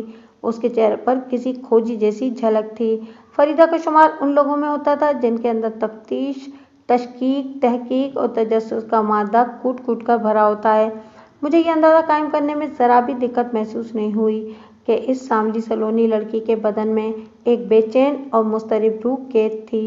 فریدہ، تم نے کتنی تعلیم حاصل کر رکھی ہے؟ میں نے سوالات کا آغاز کرتے ہوئے نرم لہجے میں استفسار کیا۔ میں پرائمری پاس ہوں تھانے دار صاحب، اس نے بڑے فخر سے بتایا۔ فریدہ کا فخر بیجا نہیں تھا۔ اس زمانے میں میٹرک پاس شخص بابو کہلاتا تھا۔ اسی تناظر میں کسی لڑکی کا پرائمری پاس ہونا آج کل کا گریجویشن سمجھ لیں۔ فریدہ کے حوالے سے میں نے ایک بات خاص طور پر محسوس کی تھی، اور وہ یہ کہ فریدہ ایک نڈر اور بے باک لڑکی تھی۔ اسے اپنی بات کہنے میں کسی دشواری کا سامنا نہیں کرنا پڑتا تھا۔ ویری گڈ، میں نے ستائشی نظر سے اس کی طرف دیکھا، پھر اس کا اعتماد حاصل کرنے کے لیے کہا، یہ تم نے بہت اچھا کام کیا ہے۔ انسان کو کم از کم اتنی تعلیم یافتہ ضرور ہونا چاہیے کہ لکھنے پڑھنے کے میدان میں اسے کسی کی محتاجگی نہ ہو۔ یہ کہہ کر میں نے ایک طویل گہرا سانس لیا اور پھر کہا، مجھے پتہ چلا ہے کہ تم زیبو کی سب سے گہری سہیلی تھیں۔ اس کا مطلب یہ ہوا کہ وہ اپنے دل کی ہر بات تم سے کہتی ہوگی۔ اس کا کوئی بھی معاملہ تم سے پوشیدہ نہیں ہوگا۔ گہری سہیلی والی بات تو ٹھیک ہے جی، لیکن میں اس بات کا دعویٰ نہیں کر سکتی کہ وہ اپنے دل کی ہر بات مجھے بتاتی تھی۔ یہ تو تم بڑی عجیب بات کر رہی ہو، میں نے اس کی آنکھوں میں دیکھتے ہوئے کہا۔ جب وہ تمہاری سب سے گہری سہیلی تھی تو پھر یہ کیسے ممکن ہے کہ وہ اپنی خاص باتیں تم سے چھپاتی ہو؟ میری بات کے جواب میں فریدہ نے کچھ نہیں کہا۔ میں نے دوسرے زاویے سے اسے کھینچنے کی کوشش کی۔ فریدہ، تم نے تو میٹرک تک پرائمری تک تعلیم حاصل کر رکھی ہے، مجھے بتاؤ کہ کیا زیبو بھی لکھنا پڑھنا جانتی تھی؟ وہ باقاعدہ اسکول تو نہیں گئی، لیکن میں نے کوشش کر کے اسے گزارے لائق لکھنا پڑھنا سکھا دیا تھا، فریدہ نے بتایا۔ مطلب یہ کہ وہ اردو کی تحریر پڑھ اور سمجھ لیتی تھی؟ جی، اس نے اس بات میں گردن ہلائی، پھر چونک کر مجھے دیکھتے ہوئے بولے، آپ یہ کیوں پوچھ رہے ہیں تھانے دار صاحب؟ میں نے سرے دست اس کے سوال کا جواب نہیں دیا اور پوچھا، کیا زیبو نے کبھی تم سے کسی کے نام کوئی خط لکھوایا تھا؟ کبھی نہیں، وہ پوری قطعیت سے بولی۔ یا کسی کا بھیجا ہوا کوئی رکا تم سے پڑھوایا ہو؟ میں نے بدستور اس کی آنکھوں میں دیکھتے ہوئے استفسار کیا۔ بالکل بھی نہیں، وہ ٹٹولتی ہوئی نظر سے مجھے دیکھتے ہوئے بولی، میں سمجھ رہی ہوں آپ مجھ سے کوئی اہم بات چھپا رہے ہیں، کوئی ایسی بات جس کا تعلق زیبو کی گمشدگی سے ہے۔ فریدہ متجسس فطرت کی مالک ایک ذہین لڑکی تھی۔ میری معنی خیز کلیت نے اس کو یہ اندازہ لگانے پر مجبور کر دیا تھا کہ میں نے زیبو کی گمشدگی کے حوالے سے کسی خاص راز کو پا لیا ہے۔ میں نے فیصلہ کر لیا کہ زیبو کے اٹیچی کیس سے ملنے والے رقعے کے بارے میں فریدہ کو بتا دوں، وہ یقیناً اس بارے میں کچھ نہ کچھ جانتی ضرور ہوگی۔ میں نے کہا، تم بالکل ٹھیک سمجھ رہی ہو فریدہ، پھر بتائیں نا، آپ مجھ سے کون سی اہم بات چھپا رہے ہیں؟ وہ پر اشتیاق انداز میں بولی، بتاؤں گا، لیکن پہلے تم مجھ سے وعدہ کرو کہ کسی سے اس بات کا ذکر نہیں کرو گی۔ میں نے اس کے چہرے پر نگاہ جما کر کہا، جب تک میں زیبو کو تلاش نہیں کر لیتا تم اس سلسلے میں اپنی زبان بند رکھو گی۔ میں پکا وعدہ کرتی ہوں، وہ گہری سنجیدگی سے بولی، آپ مجھ پر بھروسہ کر سکتے ہیں۔ تم پر بھروسہ ہے تبھی تو یہ ذکر میں نے چھیڑا ہے، میں نے اس کی تعریف کرتے ہوئے کہا، تم بہت دانش مند اور تعلیم یافتہ لڑکی ہو۔ اپنی تعریف ہر کسی کو اچھی لگتی ہے۔ میری توصیفی کلمات سے خوش ہو گئی۔ میں نے جیب سے طے شدہ کاغذ نکال کر فریدہ کی جانب بڑھا دیا، جو مجھے گمشدہ زیبو کے اٹیچی کیس سے ملا تھا۔ उसने मज़कूरा कागज़ को खोलकर पढ़ा। इस दौरान मैं उसके चेहरे और आंखों में उभरने वाले तासुरात का बगौर जायज़ा ले रहा था। इस मुख्तसर सी तहरीर ने फरीदा को चौंका दिया था। उसके चेहरे पर उभरने वाली बेयकीनी और हैरत आमेज़ उलझन ने मुझे बता दिया कि वो ज़ेबो और खारा के बीच पाए जाने वाले किसी मामूली या गैर मामूली ताल्लुक़ से वाकिफ़ नहीं थी। उसने 2-3 मरतबा इस यकसतरी तहरीर को पढ़ा, फिर मेरी जानिब देखते हुए सरसराती आवाज़ में पूछा, ये क्या है थानेदार साहब? ये एक रुका है, मैंने उसकी आंखों में झांकते हुए मोतदिल अंदाज में कहा, जो खारा ने ज़ेबो को लिखा था और उसे बताया था कि गुज़िश्ता शाम ज़ेबो मेले में सर्कस के करीब इससे मुलाकात करे। ये तो मैं भी समझ रही हूँ, वो सर को अस्पाती जुम्बिश देते हुए बोली। फिर पूछा, ये ख़त आपको कहाँ से मिला है? ज़ेबो के कपड़ों वाले अटैची केस के अंदर से। वो एक गहरी सांस खारिज करके रह गई। तुम ज़ेबो की एक राजदार सहेली हो, मैंने एक लफ्ज़ पर जोर देते हुए कहा, और खारा भी मंडोरा कलाही का बसनेक है।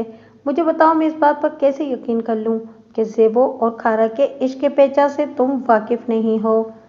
मुझे सिर्फ इतना पता है कि खारा के घर से ज़ेबो के लिए रिश्ता आया था, वो पुरसोच अंदाज में बोली, और सरवर चाचा ने इस रिश्ते से इनकार कर दिया था।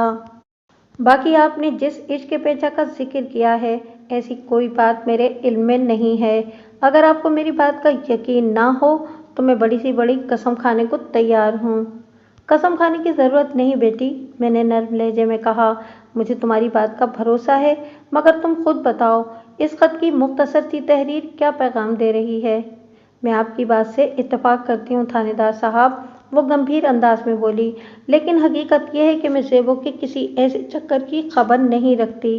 ज़ेबो ने इस हवाले से कभी मेरे सामने खारा का जिक्र नहीं किया। तुमने थोड़ी देर पहले मुझे बताया था कि ग़ुलाम सरवर ने ज़ेबो के लिए आए हुए खारा के रिश्ते से इनकार कर दिया था। मैंने कहा, इस इनकार का कोई ख़ास सबब था? क्या खारा में कोई खामी थी? खारा में ऐसी कोई खामी नहीं कि जिसकी मजम्मत की जा सके, वो ठहरे हुए लहजे में बोली। मैं समझती हूँ कि इस इनकार की वजह सिर्फ यह है कि चाचा सरवर जीरा तेली और इसके बेटे खारे को कमज़ात समझता है। कोई भी इंसान अपनी ज़ात की बिना पर कमतर या बर्तर नहीं होता, मैंने गहरी संजीदगी से कहा।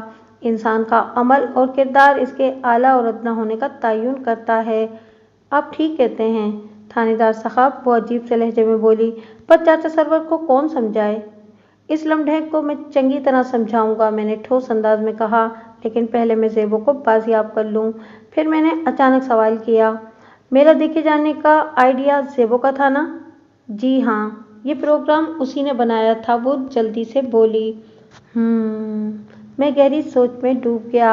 इसका मतलब है कि ज़ेबो ने एक सोचे समझे मंसूबे के तहत तुम दोनों को अपने साथ कर लिया था, और वापसी पर भी वो तुम दोनों की नज़रों के सामने ही अपनी गली में दाखिल हुई थी, ताकि बवक्त ज़रूरत तुम लोग गवाही दे सको कि वो मेले से तुम दोनों के साथ वापस आई थी, और तुम लोगों ने अपनी आंखों से इसे गली में दाखिल होते हुए देखा था।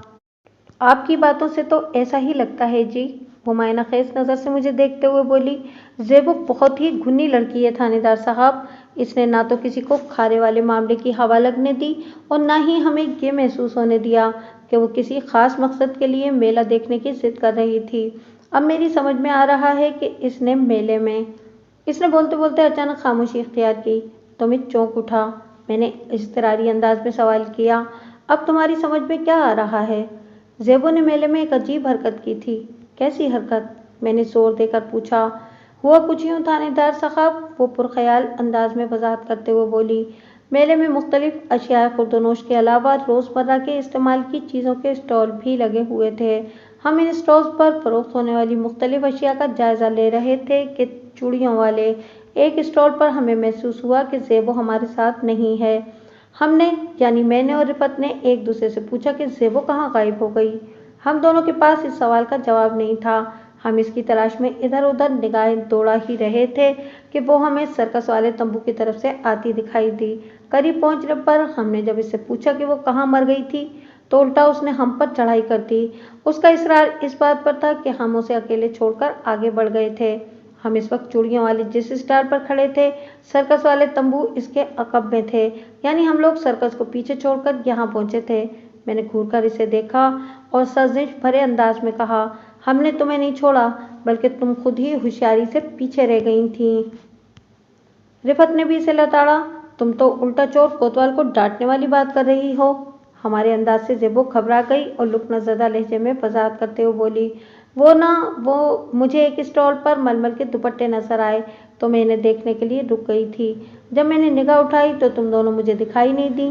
میں نے بڑی مشکل سے تمہیں ڈھونڈا ہے۔ دیکھ رہی ہو نا میلے میں کتنا رش ہے۔ فریدہ نے مجھے بتایا کہ زیبو کی وضاحت میں اگرچہ کوئی دم نہیں تھا، لیکن اس وقت چونکہ میرے ذہن میں اس کے حوالے سے شک والی کوئی بات موجود نہیں تھی، لہٰذا میں اس کی بات پر اعتبار کر کے مطمئن ہو گئی تھی۔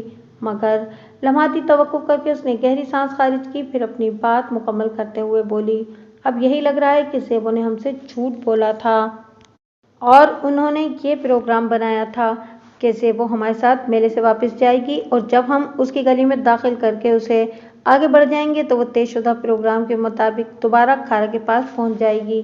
تھانے دار صاحب، وہ میری آنکھوں میں دیکھتے ہوئے بولی، آپ کا شک بالکل درست ہے۔ مجھے بھی یہی لگتا ہے کہ زیبو اپنی مرضی سے کھارے کے ساتھ کہیں گئی ہے۔ فریدہ، تم ایک ذہین اور عقل مند لڑکی ہو۔ میں نے تعریفی انداز میں اس کی طرف دیکھا اور پوچھا، بڑی ہو کر تم کیا بنو گی؟ کیا میں آپ کو بڑی نہیں لگتی؟ فریدہ کے استفسار سے معصومیت جھلکتی تھی۔ بڑی تو میں تمہیں اس وقت مانوں گا جب تم ان تمام باتوں کو راز میں رکھو گی جس کی میں نے تمہیں تاکید کی ہے۔ میں نے ٹھہرے ہوئے لہجے میں کہا، ویسے میرے پوچھنے کا یہ مقصد تھا کہ آگے تمہارا کیا ارادہ ہے؟ تم نے اپنی زندگی کے بارے میں کیا سوچا ہے؟ ابا جی تو مجھے حکیم نہیں بنانا چاہتے ہیں، وہ میری بات کو سمجھتے ہوئے بولی، جبکہ ریاض اور فیاض میرے دونوں بڑے بھائیوں کی یہ خواہش ہے کہ جلد از جلد میری شادی کر دی جائے۔ تمہارے ابا جی حکیم بسم اللہ کا ارادہ نیک ہے اور تمہارے دونوں بھائیوں کی سوچ بھی خاصی معقول ہے۔ میں نے معتدل انداز میں کہا، اس حوالے سے تمہارا کیا ارادہ ہے؟ میری تو کچھ سمجھ میں نہیں آتا جی، وہ سادگی سے بولی۔ تمہاری سمجھ میں کچھ اس لیے نہیں آتا کہ تم اچھی خاصی سمجھدار ہو، میں نے معنی خیز انداز میں کہا۔ ویسے تمہارے لیے میرا ایک مشورہ ہے، وہ تیزی سے پلکیں جھپکاتے ہوئے بولی۔ کون سا مشورہ جی؟ اگر تمہارے ابا جی اجازت دیں تو تم پولیس ڈپارٹمنٹ میں ملازمت اختیار کر لو۔ میں نے اس کی آنکھوں میں دیکھتے ہوئے کہا، تمہارے اندر پولیس والوں کی طرح تجزیہ کرنے کی بھرپور صلاحیت موجود ہے، تم اس شعبے میں بہت کامیابی حاصل کر سکتی ہو۔ آپ مذاق تو نہیں کر رہے؟ وہ بے یقینی سے مجھے دیکھتے ہوئے بولی۔ میں نے ایک ایک لفظ پر زور دیتے ہوئے کہا، میں سچ کہہ رہا ہوں۔ اللہ، آپ نے تو میرے دل کی بات کہہ دی، وہ خوش ہو کر بولی۔ مجھے تھانے دار نہیں بننے کا بہت شوق ہے، میں تمہارے سلسلے میں حکیم بسم اللہ سے بات کروں گا، مگر زیبو کی گمشدگی والے اس کیس کو حل کرنے کے بعد، میں نے معتدل انداز میں کہا، اور جب تک میں زیبو کا سراغ نہیں لگا لیتا تم نے کسی کو نہیں بتانا کہ ہمارے بیچ کیا اہم باتیں ہوئی ہیں۔ تم سمجھ رہی ہو نا میں کیا کہہ رہا ہوں؟ بڑی چنگی طرح سمجھ رہی ہوں جی، وہ سر کو اثباتی جنبش دیتے ہوئے بولی۔ آپ فکر نہ کریں، میں آپ کو شکایت کا موقع نہیں دوں گی۔ شاباش، میں نے ستائشی نظر سے اس کی طرف دیکھا۔ وہ بولی، تھانے دار صاحب، آپ جلد از جلد زیبو کو ڈھونڈ نکالیں۔ انشاءاللہ میں زیبو کی بازیابی کے لیے پوری کوشش کروں گا، میں نے کہا۔ ایک دو مزید سوالات کے بعد ضروری ہدایات دے کر میں نے فریدہ کو فارغ کر دیا۔ میں حکیم بسم اللہ کے گھر سے نکلا تو غلام سرور میرے ہمراہ تھا۔ اس نے فکر مند لہجے میں مجھ سے استفسار کیا، تھانے دار صاحب، میری بیٹی کا کچھ پتہ چلا آپ کو؟ ہاں، ایک سراغ ملا تو ہے، میں نے اس کے ساتھ چلتے ہوئے کہا۔ کچھ مجھے بھی تو بتائیں سرکار، وہ بھرائی ہوئی آواز میں بولا۔ میں اس کی ذہنی کیفیت کو سمجھ سکتا تھا، لہٰذا حتی الامکان نرم لہجے میں نے کہا، اب تک جو حالات و واقعات سامنے آئے ہیں ان کی روشنی میں تو یہی نظر آ رہا ہے کہ زیبو اپنی مرضی سے کھارے کے ساتھ کہیں گئی ہے، لیکن اس امر کا حتمی فیصلہ کل شام تک ہوگا۔ اس دوران میں دو اہم کام کرنے ہیں، ایک تم نے اور ایک میں نے۔ وہ سوالیہ نظر سے مجھے تکنے لگا۔ میں نے اس کی مشکل آسان کرتے ہوئے کہا، میں اپنے انداز میں کھارے کے بارے میں تفتیش کروں گا اور تم نے اپنے ان تمام عزیزوں اور رشتہ داروں سے رابطہ کر کے یا ان کے پاس جا کر یہ معلوم کرنے کی کوشش کرنا ہے کہ زیبو کہیں ان میں سے کسی کے گھر تو نہیں پہنچ گئی۔ جی ٹھیک ہے، میں کل صبح اس مہم پر روانہ ہو جاؤں گا، وہ فرما برداری سے بولا۔ لیکن وہ بولتے بولتے رکا تو میں نے سوال کیا، لیکن کیا غلام سرور؟ آپ جو کھارے کے بارے میں بنڈھورا کلام میں پوچھ پرتیت کریں گے اس سے میری عزت کا جنازہ نکل جائے گا تھانے دار صاحب، وہ غمناک آواز میں بولا۔ میری بات غور سے سنو غلام سرور، میں نے اس کی آنکھوں میں دیکھتے ہوئے کہا۔ پہلی بات تو یہ کہ زیبو تمہاری عزت کو خاک میں ملا کر جا چکی ہے، اب اس عزت کا جنازہ اٹھے یا تدفین ہو، اسے کیا فرق پڑتا ہے؟ دوسری بات یہ کہ میں کوئی دودھ پیتا بچہ نہیں ہوں کہ پورے منڈھورا کلاں میں زیبو اور کھارے کے تعلقات کا ڈھنڈورا پیٹتا پھروں گا۔ تیسری بات یہ کہ مجھے بھی تمہاری عزت کا بہت خیال ہے۔ میں نے کہا نا کہ میں اپنے انداز میں طریقے سلیقے سے کھارے کے بارے میں تفتیش کروں گا۔ منڈھورا کلاں میں کسی کو کانو کان خبر نہیں ہوگی کہ میں کیا کرتا پھر رہا ہوں۔ آپ کا بہت بہت شکریہ تھانے دار صاحب۔ وہ میری بات پوری ہونے سے پہلے ہی ممنونیت بھرے لہجے میں بولا۔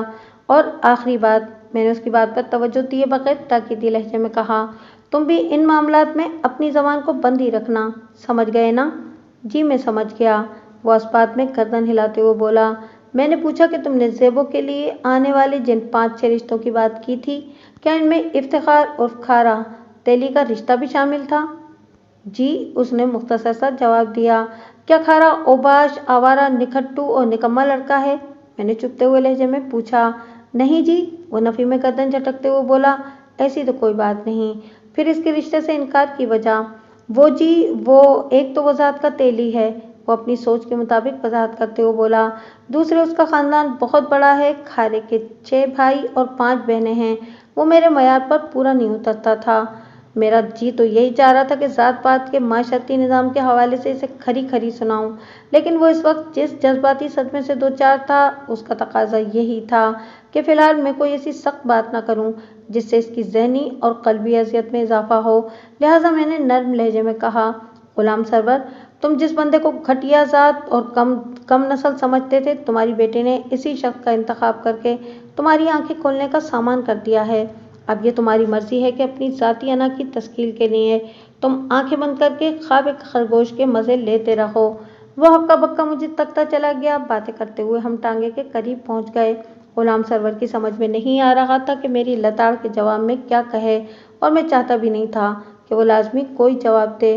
میں نے اس کے کندھے پر ہاتھ رکھتے ہوئے حوصلہ بڑھانے والے انداز میں کہا، غلام سرور، آرام سے گھر جاؤ، اور میں نے تمہیں جو ہدایات دی ہیں، صبح اٹھ کر اس مشن کا آغاز کر دو۔ اللہ خیر کرے گا۔ میری زیبو تو مل جائے گی نا؟ وہ دکھے لہجے میں بولا۔ انشاءاللہ، میں نے تہہ دل سے کہا۔ اللہ کی رحمت اور میری کوشش پر یقین رکھو۔ غلام سرور کو تسلی تشفی دینے کے بعد میں ٹانگے میں بیٹھ گیا۔ کانسٹیبل معشوق علی نے بھی میری تقلید کی۔ پھر میرے اشارے پر کوچوان نے ٹانگے کو منڈھورا کلاں سے رسول پور تارڑ کی سمت بڑھا دیا۔ جب ہم منڈھورا کلاں کی حدود سے نکلے تو مغرب کی اذان ہو رہی تھی۔ اگلی صبح میں نے کانسٹیبل معشوق علی کو موضع کولووال روانہ کر دیا۔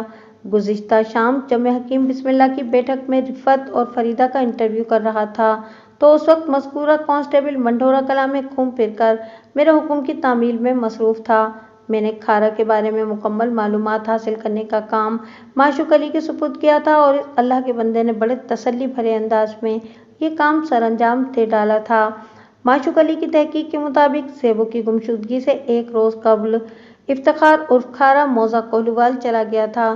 اس واقعے کو چونکہ ایک طویل عرصہ گزر چکا ہے، اس لیے مجھے بالکل درست تاریخیں تو یاد نہیں ہیں، تاہم واقعات کو آسانی سے سمجھنے کے لیے فرض کر لیتے ہیں کہ زیبو 22 مئی کی شام سے لاپتہ تھی، اور اس کی گمشدگی کی رپورٹ 23 مئی کی صبح میرے تھانے میں درج کرائی گئی تھی، اور آج 24 مئی کی صبح تھی۔ اس حساب سے کھارا 21 مئی کی صبح منڈھورا کلاں سے کولووال روانہ ہوا تھا۔ ان تاریخوں کو حتمی نہ سمجھا جائے، بس یہ بات ذہن میں رہے کہ وہ مئی کا مہینہ تھا، گندم کی کٹائی کا موسم تھا۔ کولووال نامی گاؤں منڈھورا کلاں سے لگ بھگ 4 میل کے فاصلے پر مشرق میں واقع تھا۔ یہ ایک چھوٹا سا دیہات تھا جہاں کھارا کی خالہ رہتی تھی۔ کھارا اپنی خالہ بلقیس سے ملنے کولووال گیا تھا۔ اب دیکھنا یہ تھا کہ معشوق علی کی فراہم کردہ ان معلومات میں کس حد تک صداقت تھی۔ آیا کھارا اکیلا کولووال پہنچا تھا یا زیبو بھی اس کے ساتھ تھی، یا وہ لوگ کولووال کی طرف گئے ہی نہیں تھے؟ ان تمام سوالات کے جواب اسی وقت مل سکتے تھے جب معشوق علی کولووال سے واپسی پر اپنی رپورٹ پیش کرتا۔ معشوق علی کی واپسی کا انتظار کرنا میری مجبوری تھی، مگر میری سوچ کی راہ میں کوئی رکاوٹ، وقت یا دقت یا دشواری نہیں تھی۔ میں تھانے میں بیٹھا مسلسل زیبو کے بارے میں سوچ رہا تھا۔ میری اب تک کی محنت سے جو نتیجہ برآمد ہوا تھا، اس کے مطابق تو یہ صاف دکھائی دے رہا تھا کہ زیبو ایک سوچے سمجھے منصوبے کے تحت اپنی رضامندی سے کھارے کے ساتھ گئی تھی، پر کہاں؟ इस बात का फैसला होना बाकी था। अगलब इम्कान यही दिखाई दे रहा था कि वो लोग कोलूवाल की तरफ गए होंगे। मैंने इम्कान की बात की है। हतमी नताइज तो माशूक अली की वापसी पर भी सामने आना थे। ऐन मुमकिन था कि मैं जैसा सोच रहा हूँ सब कुछ इसके बरक्स निकल आए। होने को तो कुछ भी हो सकता था, लेकिन सरेदस्त ये हुआ कि सपहर के वक्त गुलाम सरवर मेरे पास थाने में पहुँच गया। लेकिन सरेदस्त ये हुआ कि सपहर के वक्त गुलाम सरवर मेरे पास थाने पहुँच गया। गर्मी ने इसकी मत मार रखी थी, वो पसीने से शराबूर था। मैंने इसे ठंडे पानी के 2 गिलास पिलाए तो इसके होश ठिकाने आए। जब उसके हवास बहाल हुए तो उसने बताया कि आज सुबह से वो अपनी साइकिल पर गांव-गांव घूमता हुआ यहाँ पहुँचा है। मैं समझ सकता हूँ कि तुमने चिलचिलाती धूप में किस कदर तकलीफ उठाई होगी। मैंने हमदर्दी भरे लहजे में कहा, क्या हुआ? क्या इस दौड़ धूप का कोई मुस्बित नतीजा भी सामने आया? उसके चेहरे पर अजियत के आसार नमूदार हुए और वो बड़ी गमगीन नज़र से मुझे देखने लगा। मुझे उसकी हालत पर बड़ा तरस आया। फिर मुझे ये समझने में कोई मुश्किल पेश नहीं आई कि वो ज़ेबो की तलाश के मिशन में नाकाम लौटा था। नामुरादी उसके चेहरे पर रकम थी। क्या हुआ गुलाम सरवर? मैंने अपनायत भरे लहजे में दरियाफ्त किया। इसके ज़ब्त का बंधन टूट गया, गुलूगीर आवाज़ में बोला। थानेदार साहब, ज़ेबो कहीं भी नहीं मिली। मैंने तसल्ली दिलासा देकर इसे कतरे नॉर्मल किया, फिर ठहरे हुए लहजे में कहा, बस तो फिर इसका एक ही मतलब है। क्या मतलब है सरकार? वो मेरी बात पूरी होने से पहले ही बोल पड़ा। मतलब ये कि वो खारे के साथ ही कहीं गई है। मैंने रसान से जवाब दिया, मगर वो गई कहाँ है? वो बिखरी हुई आवाज़ में बोला, पहला इम्कान मौजा कोलूवाल का है। मैंने इंकिशाफ अंगेज अंदाज में कहा, कोलूवाल? उसने उलझन ज़दा नज़र से मुझे देखा। कोलूवाल में खारा की खाला रहती है, मैंने वजाहत करते हुए बताया। खारा के बारे में मुझे पता चला है कि वो वकुआ से 1 रोज़ पहले अपनी खाला से मिलने कोलूवाल गया है। लिहाजा इसके बारे में सोचा जा सकता है कि खारा ज़ेबो को अपने साथ कोलूवाल ले गया हो। गुलाम सरवर मेरे इस मिशन से आगाह नहीं था। मैंने मुख्तसर अल्फाज में उसे इस बारे में बताया। वो असबात में गर्दन हिलाते हुए बोला, हाँ, मैं इतना जानता हूँ कि कोलूवाल में जीरा तेली की साली रहती है, लेकिन मुझे ये पता नहीं था कि खारा ज़ेबो की गुमशुदगी से 1 दिन पहले कोलूवाल। वो बोलते बोलते रुक गया, फिर उलझन ज़दा नज़र से मुझे देखते हुए पूछा, जब खारा इस वाक़ये से 1 दिन पहले ही कोलूवाल चला गया था तो फिर वो ज़ेबो को कहीं कैसे लेके जा सकता है थानेदार साहब? यही मालूम करने के लिए मैंने अपने एक कांस्टेबल को आज सुबह ही कोलूवाल रवाना कर दिया है। मैंने मोतदिल अंदाज में कहा, शाम तक ये उगदा भी खुल ही जाएगा। इधर मेरी बात ख़त्म हुई, उधर कांस्टेबल माशूक अली मेरे कमरे में दाखिल हुआ। उसके चेहरे पर थकन के आसार थे और आंखों से नाकामी झलकती थी। वो मुस्बहिल अंदाज में मेरे सामने और गुलाम सरवर के पहलू में एक कुर्सी पर बैठ चुका तो मैंने पूछा, हाँ भाई माशूक अली, इस आशिक जोड़े का कुछ पता चला? बड़ी गड़बड़ है मलिक साहब, वो मायूसी से बोला। कैसी गड़बड़? मैं सीधा होकर बैठ गया। खारा की खाला बिल्किस फातिमा ने बताया है कि खारा 21 मई की दोपहर में इसके घर आया था। कांस्टेबल अपनी कार्रवाई की रुदात बयान करते हुए बोला, और फिर अगली सुबह यानी 22 मई को वो वापस मंढोरा कलां चला गया था। इसके बाद इन लोगों को खारा की कोई खैर खबर नहीं। ज़ेबो 22 मई की शाम मेले से वापसी पर गायब हुई थी और ज़ेबो के अटैची केस से मिलने वाला रुका बताता था कि इसी तारीख को वो पर्चा ज़ेबो तक पहुंचा था, वरना इस पर आज शाम के अल्फाज दर्ज न होते। अगर खारा 22 मई की सुबह कोलूवाल से मंढोरा किला के लिए रवाना हुआ था तो इसका मतलब ये था कि इसने ये पैगाम ही रुका वकुआ के रोज़ दोपहर में ज़ेबो तक पहुँचाया था। खारा तो खासा चालबाज किस्म का बंदा मालूम होता है, मैंने पुरसोच अंदाज में कहा। मंढोरा कला में इसने ये तासुर दिया कि वकुआ से 1 रोज़ पहले ही कोलूवाल चला गया था ताकि ज़ेबो की गुमशुदगी के हवाले से किसी का इसकी तरफ ध्यान ही न जाए। इसके बाद वो निहायती खामोशी से मंढोरा कला आया और ज़ेबा को और मेले में सर्कस के करीब शाम 6 बजे पहुंचने की हिदायत की। ज़ेबो ने उसकी हिदायत पर अमल किया और मेले से वापसी पर वो गायब हो गई, यानी अपने आशिक के साथ किसी नई मंजिल की जानिब रवाना हो गई। मंढोरा कला वालों के रिकॉर्ड में खारा अपनी खाला के घर कोलूवाल गया हुआ है। बिल्किस फातिमा के रिकॉर्ड के मुताबिक उसका भांजा खारा 1 दिन उसके पास गुजार कर वापस मंढोरा कलां चला गया है और हम यहाँ बैठे अपने रिकॉर्ड को दुरुस्त करते हुए ये सोच रहे हैं कि ज़ेबो और खारा सबकी आंखों में धूल झोंक कर नामालूम मंजिल की तरफ रवाना हो चुके हैं। लम्हाती तवक्कुफ करके मैंने गहरी सांस खारिज की, फिर अपनी बात मुकम्मल करते हुए कहा, इन दोनों का मंसूबा खासा जानदार है, लेकिन मैं इतनी आसानी से इनकी जान नहीं छोड़ूंगा। वो अगर पाताल में भी छुपे बैठे होंगे तो मैं इन्हें गर्दन से पकड़कर बाहर खींच लाऊंगा। थानेदार साहब, मुझे तो यकीन ही नहीं आ रहा कि ज़ेबो इतना बड़ा कदम भी उठा सकती है। गुलाम सरवर ने रंजीदा लहजे में कहा, तुम्हारे यकीन करने या न करने से कोई फर्क नहीं पड़ता, मैंने उसकी आंखों में देखते हुए कहा। ज़ेबो मंजर से गायब है। हालात वाक़ियात ये बताते हैं कि वो अपनी रज़ा से खारे के साथ कहीं गई है। इस हकीकत को बदला तो नहीं जा सकता। मलिक साहब, मेरा ख्याल है कि खारा के घर वालों को भी शामिल तफ्तीश करना चाहिए, माशूक अली ने सलाह देने वाले अंदाज में कहा। हो सकता है कि हम किसी अहम सुराग तक रसाई हासिल करने में कामयाब हो जाएं। तुम ज़्यादा थके हुए तो नहीं हो? मैंने कांस्टेबल से पूछा। आप हुक्म करें मलिक साहब, वो करारी आवाज़ में बोला। अगर मैं थका हुआ हूँ भी तो कोई मसला नहीं है, मैं तुम्हारी तजवीज़ से अमली इत्तेफाक के बारे में सोच रहा हूँ, मैंने पुरमाइनी अंदाज में कहा, और इसके लिए तुम्हारा चाको चौबंद होना ज़रूरी है। मैं एकदम फिट हूँ जनाब, वो सीना फुलाते हुए बोला। तुम अभी और इसी वक्त गुलाम सरवर के साथ मंढोरा किला रवाना हो जाओ, मैंने फैसला कुन लहजे में कहा।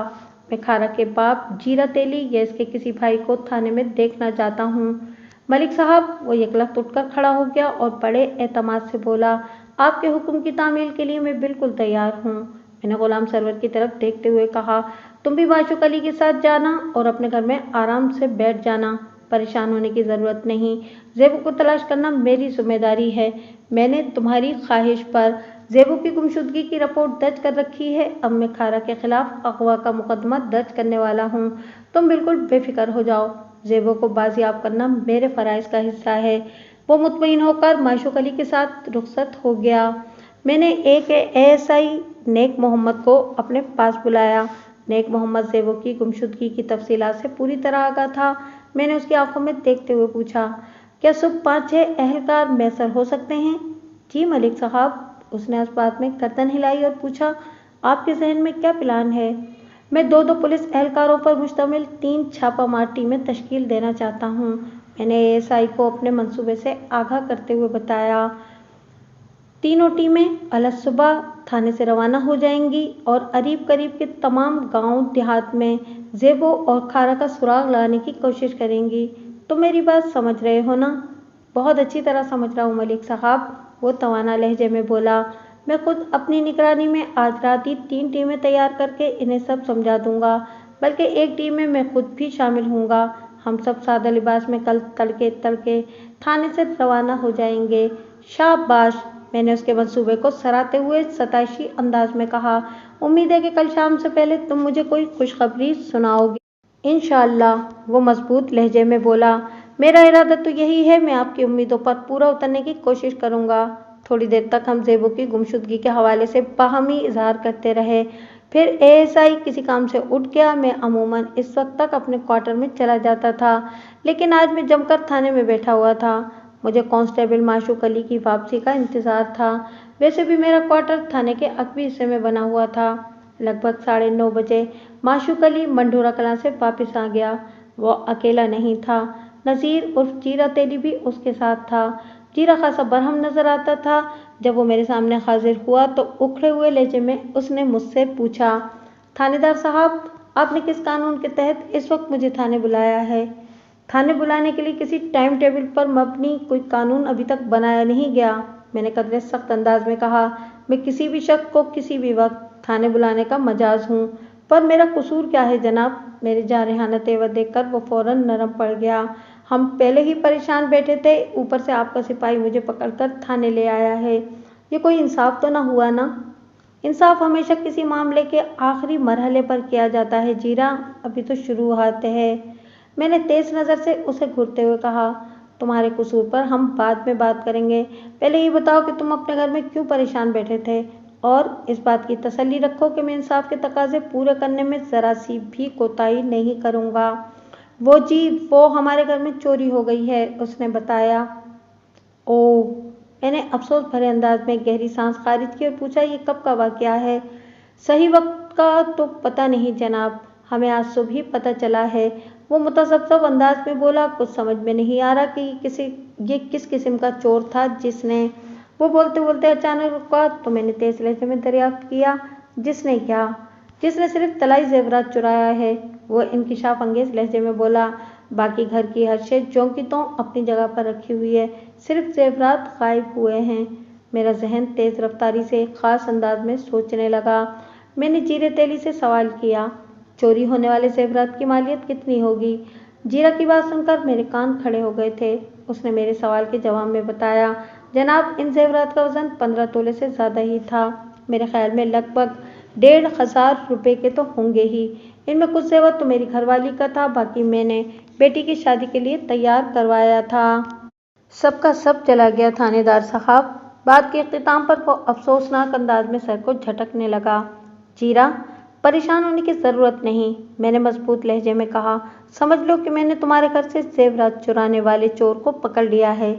जी? उसकी आंखें हैरत से फैल गईं। चारों जानिब निगाह दौड़ाते हुए उसने इज़्तिरारी लहजे में दरियाफ्त किया, चोर कहाँ है जी? वो थोड़ी सैर व तफरीह के लिए निकला हुआ है, मैंने आम से लहजे में कहा। लेकिन तुम फिक्र नहीं करो, कल का सूरज गुरूब होने से पहले वो चोर मेरे थाने की हवालात में बंद होगा। मैं माले मसरूका और मगवी ज़ेबो।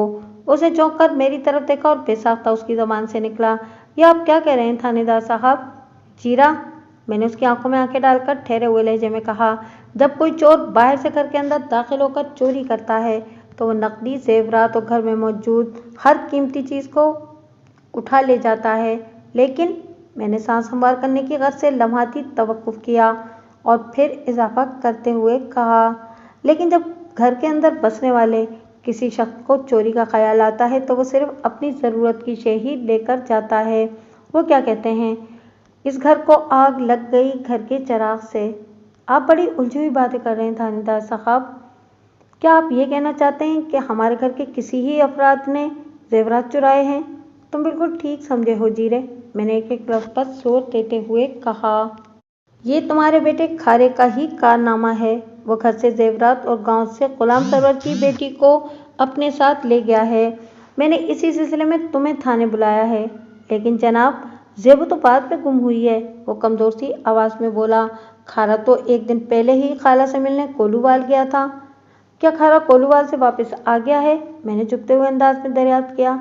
नहीं जी, वो अभी तक उधर ही है, उसने जवाब दिया। अगर तुम ऐसा सोच रहे हो तो अहमकों की जन्नत में रहते हो, मैंने जीरा तेली के दिमाग के कीड़े झाड़ते हुए कहा। खारा 21 मई की सुबह मंढोरा कला से निकला और इसी रोज़ दोपहर से पहले वो बिल्किस फातिमा यानी तुम्हारी साली के घर कोलूवाल पहुंच गया। अगली सुबह यानी 22 मई को वो बिल्किस के घर से ये कहकर निकला कि वापस मंढोरा कला जा रहा है। वो मंढोरा कला आया ज़रूर, मगर किसी से मिला नहीं। उसने ज़ेबो को पैगाम भेजा था कि वो मेले में आकर सर्कस के करीब इससे मुलाकात करे। ज़ेबो ने इसकी हिदायत पर अमल किया और अपनी 2 सहेलियों रिफत और फरीदा के साथ मेले में पहुंच गई। इस तरह खारा का काम आसान हो गया और वो ज़ेबो को ले उड़ा। मैंने खारे के खिलाफ ज़ेबो के अगवा की रिपोर्ट दर्ज कर ली है और पूरे इलाके में तुम्हारे होनहार बेटे की तलाश जारी है। खारा बहुत जल्द आहनी सलाखों के पीछे होगा। वो दोनों हाथों से सर को थामते हुए रो देने वाले अंदाज में बोला, मेरी तो कुछ समझ में नहीं आ रहा कि ये सब क्या हो गया है। मुझे यकीन नहीं आ रहा कि खारा ने ऐसा किया होगा। मैं ये तमाम बातें अपनी तरफ से नहीं कह रहा हूँ जीरा, मैंने गहरी संजीदगी से कहा। मेरे पास एक एक चीज़ का सबूत मौजूद है।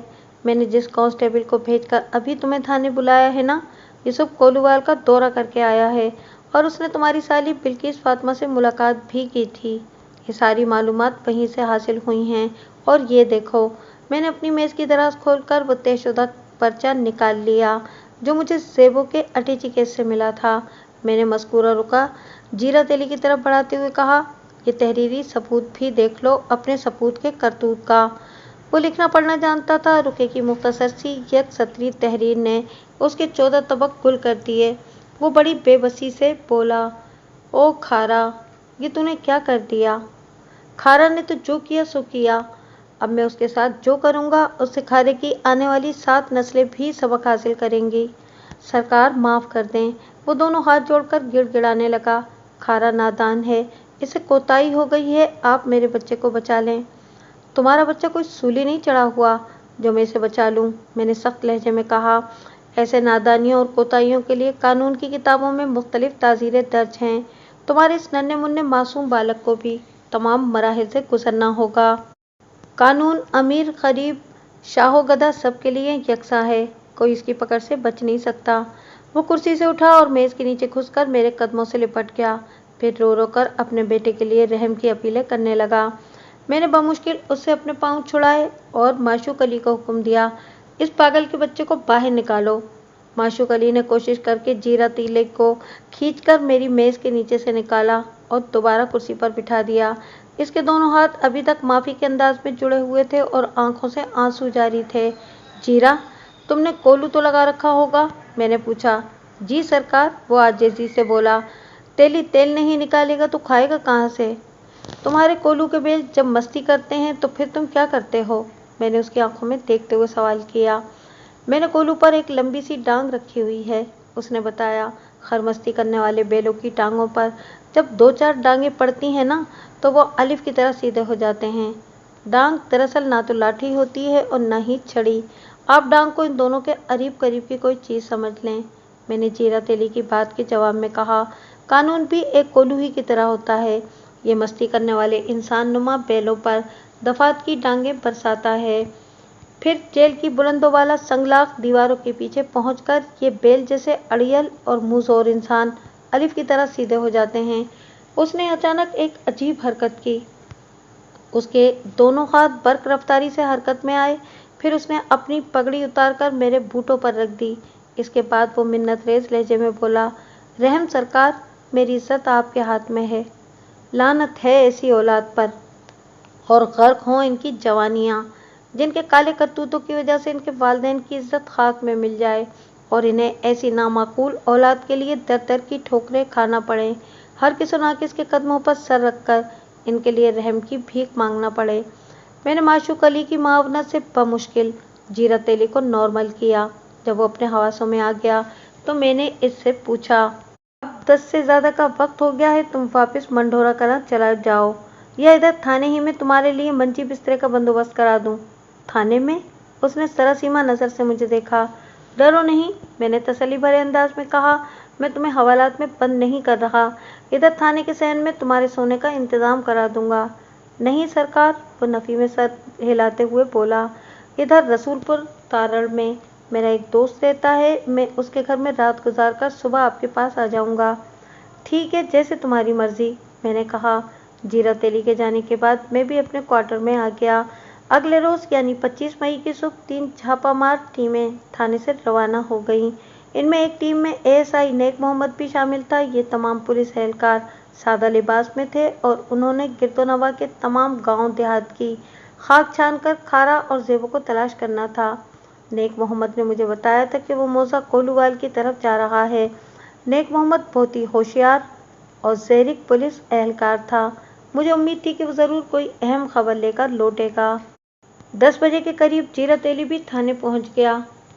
मैं उसकी अब देख रहा था कि उसकी ज़हनी हालत काफ़ी हद तक संभल चुकी थी, ताहम वो अभी तक सहमा हुआ और परेशान सा था।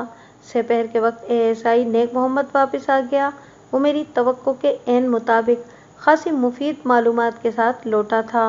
नेक मोहम्मद के साथ 2 अफराद और भी थे। इनमें से एक शख्स को देखते ही जीरा तेली उठकर खड़ा हो गया।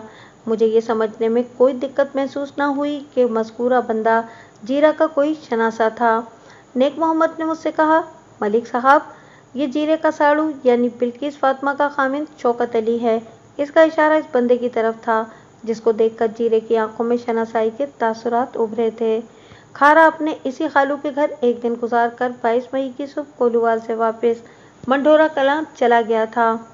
इसमें तो कोई खास बात नहीं नेक मोहम्मद, मैंने सरतापा शौकत अली का जायज़ा लेते हुए कहा, ये मालूमात तो मुझे पहले से हासिल हैं।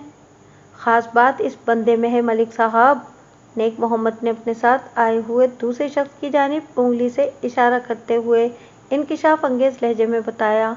शौकत अली को तो मैं महज इसलिए अपने साथ ले आया हूँ कि ये अपने साड़ू जीरे को बता सके कि इसका सपूत 22 मई की सुबह अपनी खाला को अल्लाह हाफिज़ कहकर इनके घर से निकल गया था।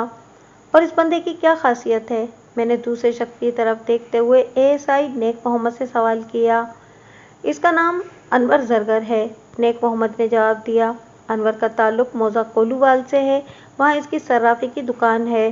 انور زرگر کو اپنے ساتھ لانے کا مقصد یہ ہے کہ 21 مئی کی سہ پہر کھارا اس کے پاس گیا تھا 15 تولہ سونے کے زیورات بیچنے۔ میں نیک محمد کی بات پوری ہونے سے پہلے ہی بول اٹھا۔ نیک محمد، تم یہی بتانا چاہ رہے ہو نا؟ جیرت علی کی زبانی مجھے پہلے ہی پتہ چل چکا تھا کہ ان کے گھر سے کم و بیش 15 تولے وزن کے طلائی زیورات چوری ہو گئے تھے، اور میں نے شک نہیں بلکہ یقین ظاہر کیا تھا کہ یہ اوچھی حرکت کھارے کے سوا اور کسی کی نہیں ہو سکتی تھی۔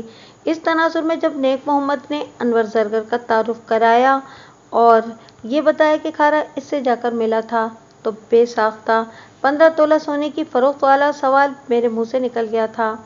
نیک محمد نے معنی خیز انداز میں زیر لب مسکراتے ہوئے کہا، آپ کا اندازہ درست ہے ملک صاحب۔ پھر جب میں نے انور سنار سے سوال و جواب کیے تو میرے دوسرے کئی اندازے بھی درستی کی منازل طے کرتے دکھائی دیے۔ انور زرگر نے بتایا کہ 21 مئی کی سہ پہر کھارا چند طلائی زیورات فروخت کرنے اس کے پاس پہنچا تھا۔ اس نے مذکورہ زیورات کی اچھی طرح جانچ کرنے کے بعد ان کا وزن کیا تو وہ کم و بیش 15.5 تولے نکلے۔ انور نے وہ زیورات اپنے پاس رکھ لیے اور اگلی صبح ادائیگی کا وعدہ کیا۔ ان کے بیچ 1000 روپے کے عوض یہ سودا طے پا گیا تھا۔ آئندہ صبح یعنی 22 مئی کو کھارا اپنی خالہ اور خالو کے گھر سے رخصت ہو کر سیدھا انور زرگر کے پاس پہنچا۔ انور نے وعدے کے مطابق گن کر 1000 روپے کی رقم کھارے کے حوالے کر دی۔ اس کے بعد کھارا کہاں گیا، انور کو کوئی خبر نہیں تھی، مگر مجھے یہ خبر تھی کہ کھارا 1000 روپے کی تگڑی رقم کے ساتھ سیدھا منڈھورا کلاں پہنچا تھا۔ اس نے 22 مئی کی شام 6 بجے زیبو کو میلے میں سرکس کے قریب آنے کو کہا۔ زیبو اپنے گھر سے 2000 روپے چرا کے لائی تھی۔ ان دونوں چوروں نے اپنے اپنے گھر والوں کی آنکھوں میں دھول جھونکی اور ایک نئی زندگی کی شروعات کرنے نامعلوم منزل کی جانب روانہ ہو گئے۔ ایک محتاط اندازے کے مطابق ان کے پاس 3000 روپے موجود تھے۔ اگر جیرا کوئی کام دھندا نہیں بھی کرتا تو اس رقم کے سہارے وہ 2-3 سال تک بآسانی گزارا کر سکتے تھے۔ کھارا اور زیبو اپنے اپنے گھر والوں اور منڈھورا کلاں کے باسیوں کی آنکھوں میں یقیناً دھول جھونک کر منظر سے غائب ہو گئے تھے، لیکن قانون کی آنکھیں ابھی محفوظ تھیں، اور یہ آنکھیں آسمان کے اس پار اور پاتال کی تہہ کے نیچے دیکھنے کی صلاحیت رکھتی تھیں۔ مجھ پر ایک ضد سی سوار ہو گئی کہ آئندہ 24 گھنٹے کے اندر میں ہر قیمت پر زیبو اور کھارا کو بازیاب کر کے رہوں گا۔ میں نے شام سے پہلے جیرت علی، اس کے ساڑو شوکت علی اور انور زرگر کو رخصت کر دیا اور آئندہ کے لاہے عمل کو ترتیب دینے لگا۔ مجھ پر جو ضد سوار ہوئی تھی وہ کوئی معمولی بات نہیں تھی۔ اگر کوئی بات معمولی ہو تو پھر وہ بھلا ضد کیسے ہو سکتی ہے؟ ضد تو نام ہی غیر معمولی تمنا، انتہا پسند سوچ اور ناممکن عمل کا نام ہے۔ 26 مئی کی صبح بڑی سنسنی خیز اور ہنگامہ پرور تھی۔ رات سونے سے پہلے میں نے زیبو اور کھارا کی بازیابی کے لیے ایک جامع منصوبہ ترتیب دے لیا تھا، بس اس پر عمل درآمد کی ضرورت باقی تھی۔ لیکن اگلی صبح نہ ہینگ لگے نہ پھٹکری اور رنگ بھی چوکھا آئے کہ مصداق مجھے اپنے اس منصوبے پر پیش قدمی کی ضرورت ہی پیش نہیں آئی، اور جن 2 لو برڈز کی مجھے تلاش تھی ان کے حوالے سے ایک حتمی اطلاع تھانے پہنچ گئی۔ اپنی ضد پر عمل کرنے سے پہلے ہی اللہ نے میری عزت رکھ لی تھی۔ وہ اطلاع انتہائی افسوسناک اور صدمے سے بھرپور تھی۔ میں حسب معمول تیار ہو کر تھانے پہنچا تو وہاں میری آمد سے پہلے ہی غلام سرور، جیرت علی اور منڈھورا کلاں کے چند وسنیک موجود تھے۔ مجھ پر نگاہ پڑتے ہی غلام سرور کے ہاتھوں سے ضبط کا دامن چھوٹ گیا۔ تھانے دار صاحب، وہ گلوگیر لہجے میں بولا، آپ نے تو مجھے تسلی دی تھی کہ میری بیٹی صحیح سلامت واپس آ جائے گی۔ میں دعا کروں؟ میں نے بہت دعائیں مانگی، لیکن دیکھ لیں، موت دعا سے بھی زیادہ طاقتور نکلی۔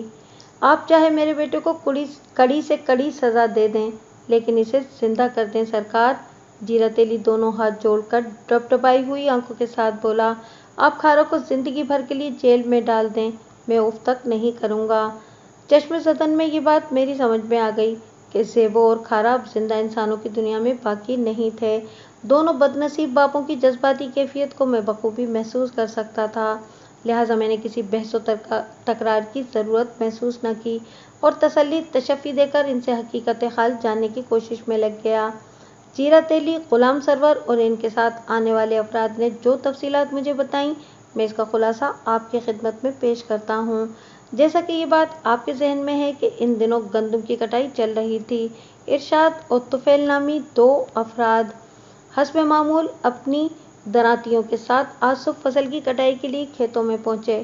یہ کھیت نہر کے کنارے کے ساتھ لگے ہوئے تھے۔ ارشاد اور طفیل نے اپنے کام کا آغاز اسی جگہ سے کیا جہاں پچھلے روز انہوں نے چھوڑا تھا۔ وہ گندم کو اپنی درانتیوں سے کاٹتے ہوئے مخصوص رفتار سے کھیت کے اندر ہی اندر آگے بڑھ رہے تھے کہ کھڑی فصل کے اندر بے سود پڑے دو انسانوں کو دیکھ کر وہ چونک اٹھے۔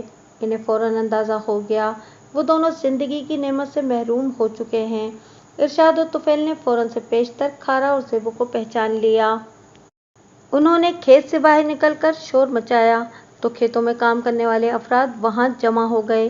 دیکھتے ہی دیکھتے زیبو اور کھارا کی موت کی خبر جنگل کی آگ کی طرح پورے منڈھورا کلاں میں پھیل گئی اور اب وہ لوگ میرے سامنے تھے۔ میں نے ایک ٹانگے کا بندوبست کرایا اور فوراً منڈھورا کلاں کی جانب روانہ ہو گیا۔ اب کی بار ASI نیک محمد بھی میرے ساتھ تھا۔ وہ لوگ بھی ایک ٹانگے ہی میں تھانے پہنچے تھے۔ ان کا ٹانگا ہمارے ٹانگے کے پیچھے منڈھورا کلاں کی سمت رواں دواں تھا۔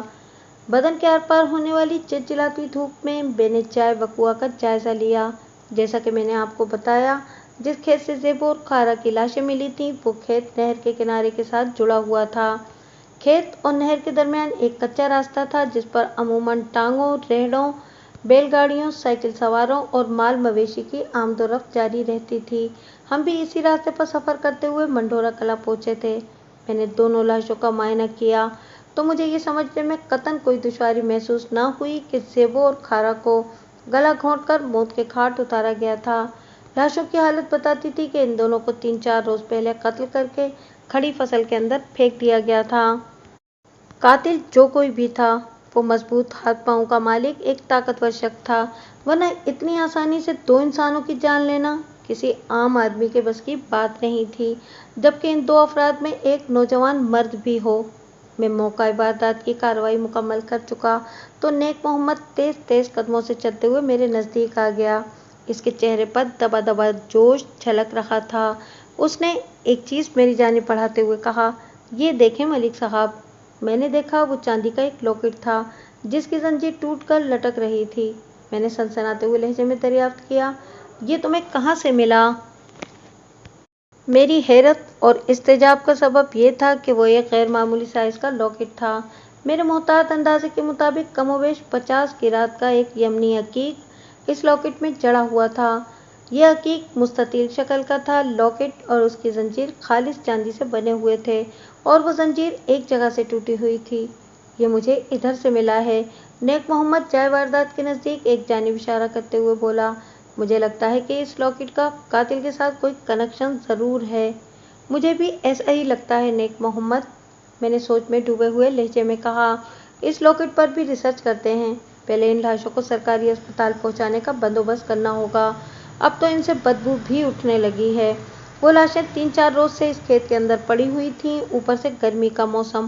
آپ خود اندازہ لگا سکتے ہیں کہ وہاں کیا عالم ہوگا۔ تیار کھڑی پکی ہوئی فصل چاہے گندم کی ہو یا چاول کی، اناج کی ایک مخصوص بو کھیتوں کے بیچوں بیچ سرسراتی رہتی ہے۔ اس بو کو فضا میں بھی محسوس کیا جا سکتا ہے۔ گرم موسم اس کی شدت میں اضافے کا باعث بنتا ہے۔ یہی سبب تھا کہ لاشوں کی بدبو بہت دور تک نہیں پھیل سکی تھی۔ یہ بدبو فصل کی مخصوص بو میں سرایت کر کے اپنی مخصوص ناگوار شناخت کھو بیٹھی تھی۔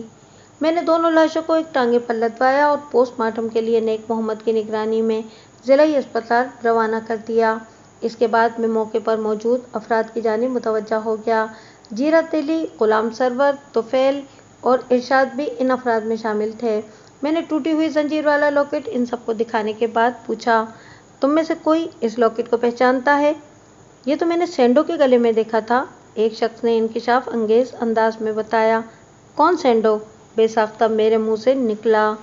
وہ جی، وہ ادھر سرکس میں کام کرتا ہے، ایک دوسرے شخص نے جواب دیا۔ وہ سرکس میں مختلف کرتب دکھاتا ہے۔ اس کا بدن گینڈے کی طرح مضبوط اور ربر کے مانند لچکیلا ہے جناب۔ وہ اپنے جسم کو بہت چھوٹے سے آہنی کڑے میں سے نکال کر خوب داد وصول کرتا ہے۔ سینڈو کا کردار ہر سرکس کا لازمی حصہ ہے۔ سینڈو کے نام سے جانا جانے والا یہ قوی الجثہ شخص सर्कस में मुख्तलिफ खेल तमाशे दिखाता है, जिनमें से एक खास आइटम छोटे से आहिनी कड़े में से अपने जिस्म को निकालना भी है। सेंडो का नाम सामने आने से बहुत सी ढकी छुपी बातें भी वाज़ेह हो गई थीं। सेबो और खारा को गला दबाकर मौत के घाट उतारने वाला कातिल सेंडो जैसा तंदुरुस्त और तवाना ही हो सकता था। क्या तुम्हें यकीन है कि ये लॉकेट तुमने सर्कस में काम करने वाले सेंडो के गले में देखा था? मैंने इस शख्स की आंखों में आंखें डालकर सवाल किया, जिसने लॉकेट को शनाख्त किया था। जी, मुझे पक्का यकीन है, वो टूटी हुई जंजीर वाले लॉकेट की जानिब इशारा करते हुए बोला। मेरी आंखें धोखा नहीं खा सकती थानेदार साहब, ये वही लॉकेट है जो हर वक्त सेंडो के गले में झूलता रहता था। लेकिन वो अचानक बोलते बोलते रुक गया, तो मैंने इज़्तिरारी लहजे में इस्तफसार किया, लेकिन क्या? लेकिन ये कि वो बताने लगा, सेंडो कई दिन से सर्कस में नजर नहीं आ रहा, पता नहीं वो कहाँ चला गया है। इस इंकिशाफ ने मेरे वजूद में सनसनी सी दौड़ा दी। सेंडो के गायब होने का एक ही मतलब था कि वो 2 अफराद के कत्ल में मुलविस था। लव बर्ड्स के कातिल की निशानदेही हो गई थी। तुमने कब से सेंडो को सर्कस में नहीं देखा? मैंने सरसराते हुए लहजे में सवाल किया। यही कोई 3-4 दिन से जनाब, इस शख्स ने जवाब दिया। मेरे लिए खेतों में खड़े रहना अब किसी भी तौर मुमकिन नहीं रहा था। मैंने पहली फुर्सत में मेले का रुख किया और मज़कूरा सर्कस पहुंच गया। सर्कस के मालिक का नाम सुल्तान था। सर्कस के खेल तमाशे शाम में शुरू होते थे, इसलिए इस वक्त सुल्तान फ्री था और अपने खेमे में आराम कर रहा था। मैंने सुल्तान को मुख्तसर अल्फाज में हकीकत हाल से आगाह किया और पूछा कि सेंडो कहाँ है। 4 दिन पहले वो अपने घर चला गया है, सुल्तान ने जवाब दिया। लेकिन मुझे यकीन नहीं आ रहा कि सेंडो ने 2 इंसानों की जान ली है। उसकी आंखों में उलझन भरी हैरत झलक रही थी। तुम्हारे यकीन न करने से कोई फ़र्क नहीं पड़ता सुल्तान, मैंने एक एक लफ्ज़ पर जोर देते हुए कहा। तो मुझे बताओ कि ऐसी कौन सी आफत आ गई थी जो वह चलते हुए सर्कस को छोड़कर अपने घर चला गया है? वो काफ़ी दिनों से घर जाने के लिए मुझसे छुट्टी मांग रहा था, सुल्तान ने वजाहत करते हुए बताया। और मैंने इसे समझाने की कोशिश की थी कि अभी इसे छुट्टी नहीं मिल सकती। जब हम मंडोरा कलां से सर्कस समेटेंगे तो फिर वो जी भर के छुट्टी कर ले। पता नहीं मेरी बात इसकी समझ में आई कि नहीं। वो एकदम चुपचाप रात में सर्कस से गायब हो गया। मैं यही समझा कि वो अपने घर चला गया है। मैं चौंक उठा। मतलब ये कि वो जाते हुए तुमसे मिलकर भी नहीं गया? मैंने तेज लहजे में इस्तफसार किया। उसने नफ़ी में गर्दन हिला दी। सेंडो कौन सी तारीख को गायब हुआ था? 22 मई की शाम को, उसने जवाब दिया। ये वही तारीख थी जब ज़ेबो शाम में अपनी 2 सहेलियों के साथ रिफत और फरीदा के हमरा मेला देखने गई थी और सर्कस के करीब उसने खारा से मुलाकात की थी। इसके बाद ज़ेबो का शुमार गुमशुदा अफराद में होने लगा था। इससे यही बात समझ में आ रही थी कि ज़ेबो और खारा की जानों का हत्यारा सिर्फ और सिर्फ सेंडो ही हो सकता था। यानी तुम पूरे एतमाद के साथ नहीं कह सकते कि सेंडो अपने घर ही गया होगा? मैंने सर्कस के मालिक सुल्तान से पूछा। ये बात मैंने हालत व वाक़ियात की रोशनी में कही है थानेदार साहब। वो मुझसे घर जाने की छुट्टी मांग रहा था, इसलिए मैंने ये समझ लिया कि वो अपने घर चला गया होगा।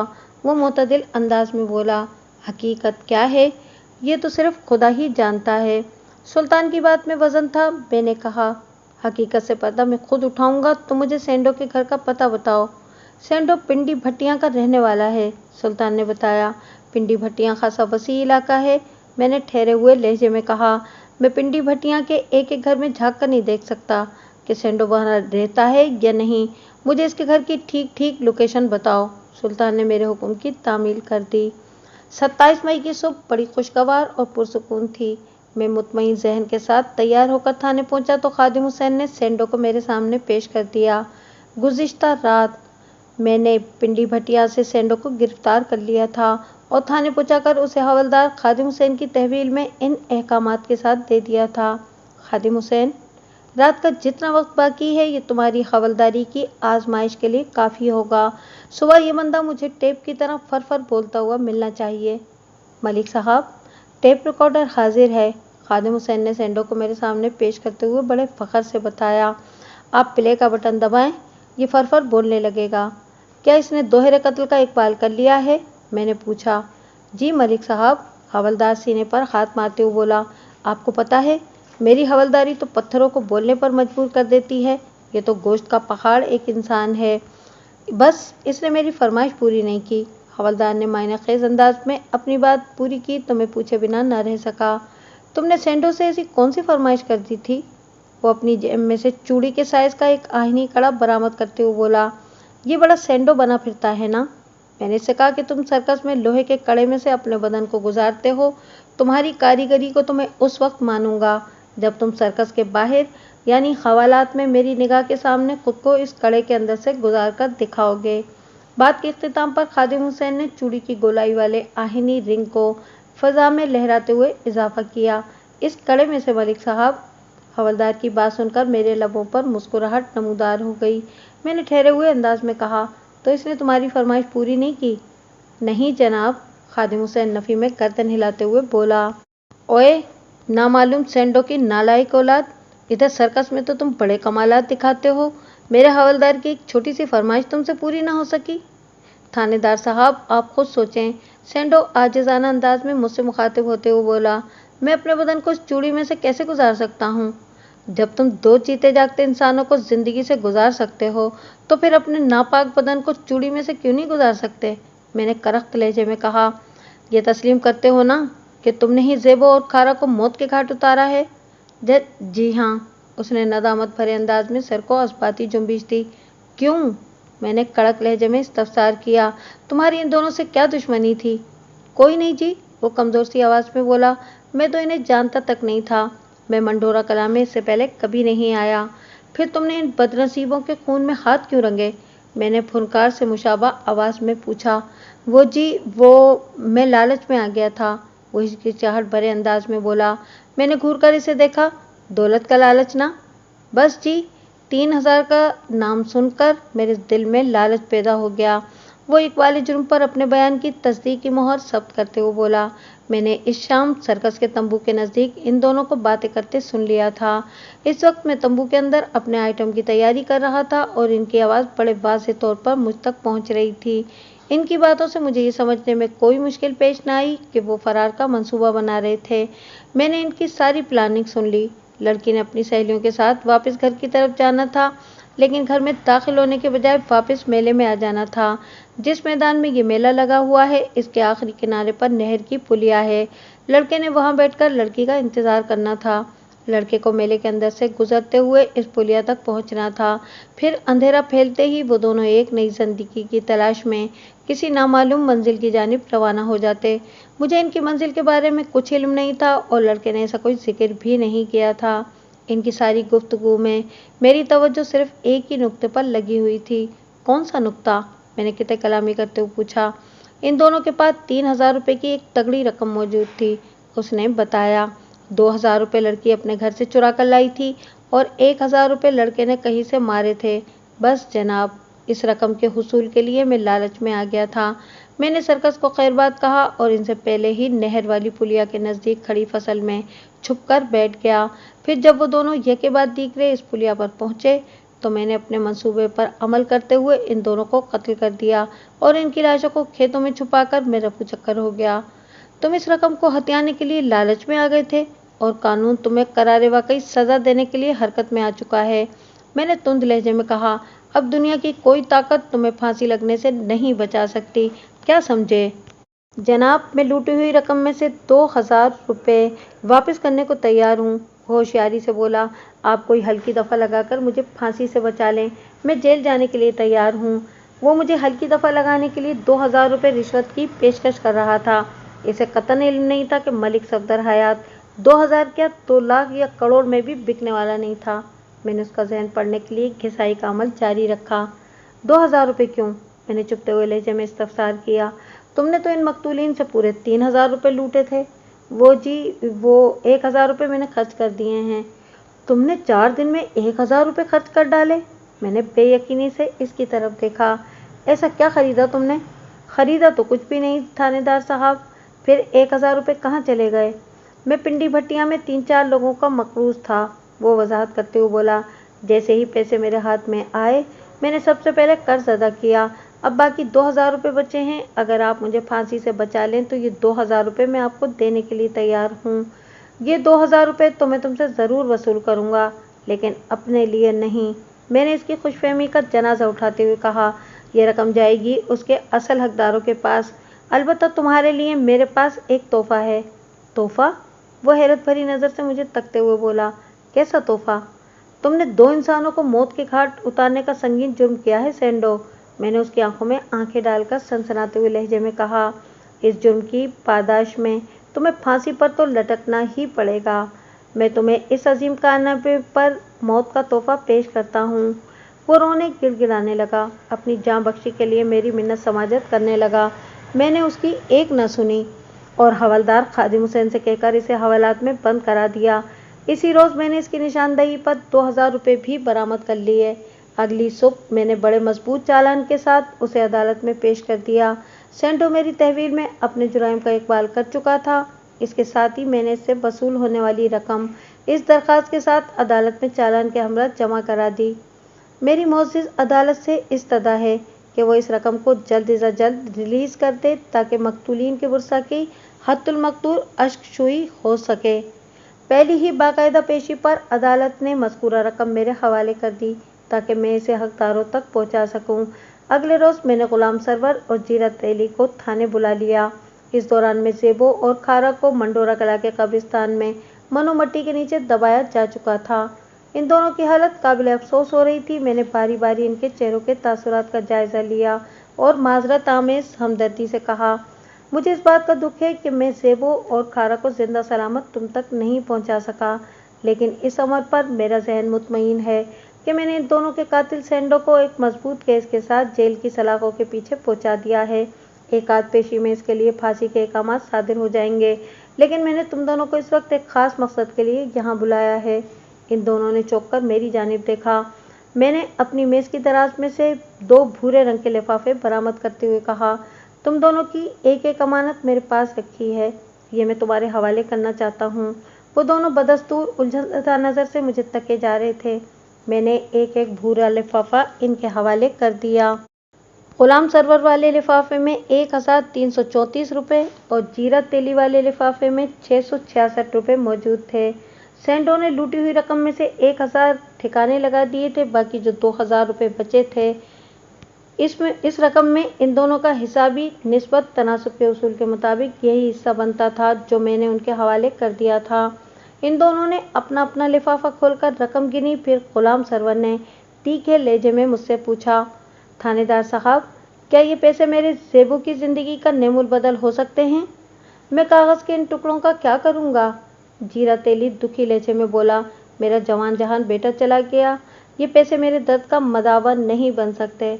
मैं तुम दोनों के गम में बराबर का शरीक हूँ, मैंने भराई हुई आवाज़ में कहा, और मानता हूँ कि ये रकम ज़ेबो और खारा को ज़िंदगी की तरफ वापस नहीं ला सकती, लेकिन ऐसे ही मौके पर इंसान की बेबसी और लाचारी बताती है कि सब कुछ उसके बस में नहीं है।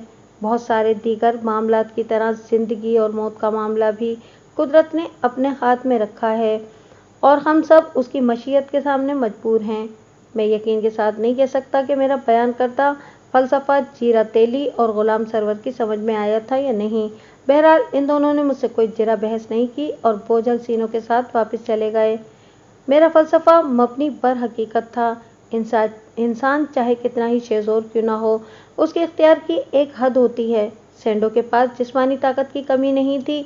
वो छोटे से आहिनी रिंग में से अपने गेंडे जैसे वजूद को गुजार कर दिखाता था, फिर भी वो मौत के शिकंजे में फंसने से खुद को न बचा सका। मेरे पास कानून की लामहदूद ताकत मौजूद थी, मगर मैं इस इख्तियार को इस्तेमाल करके ज़ेबो और खारा को ज़िंदगी जैसी नेमत से सरफराज नहीं कर सकता था। हम में से हर कोई अपनी अपनी हैसियत में इस शहज़ोर की कुदरत के सामने मजबूर थे। अगर वो मालिक के हकीकी और रज़्ज़ाक ऐसे ही ताकतवर और कादिर मुतलक ना होता तो इंसान इसे कभी खुदा तस्लीम भी ना करता। मेरी तवक्को के ऐन मुताबिक आइंदा पेशी पर सेंडो को फांसी की सज़ा सुना दी गई। ये पता न चल सका कि मरहूम लव बर्ड्स ने किस समत परवाज़ की ठानी थी।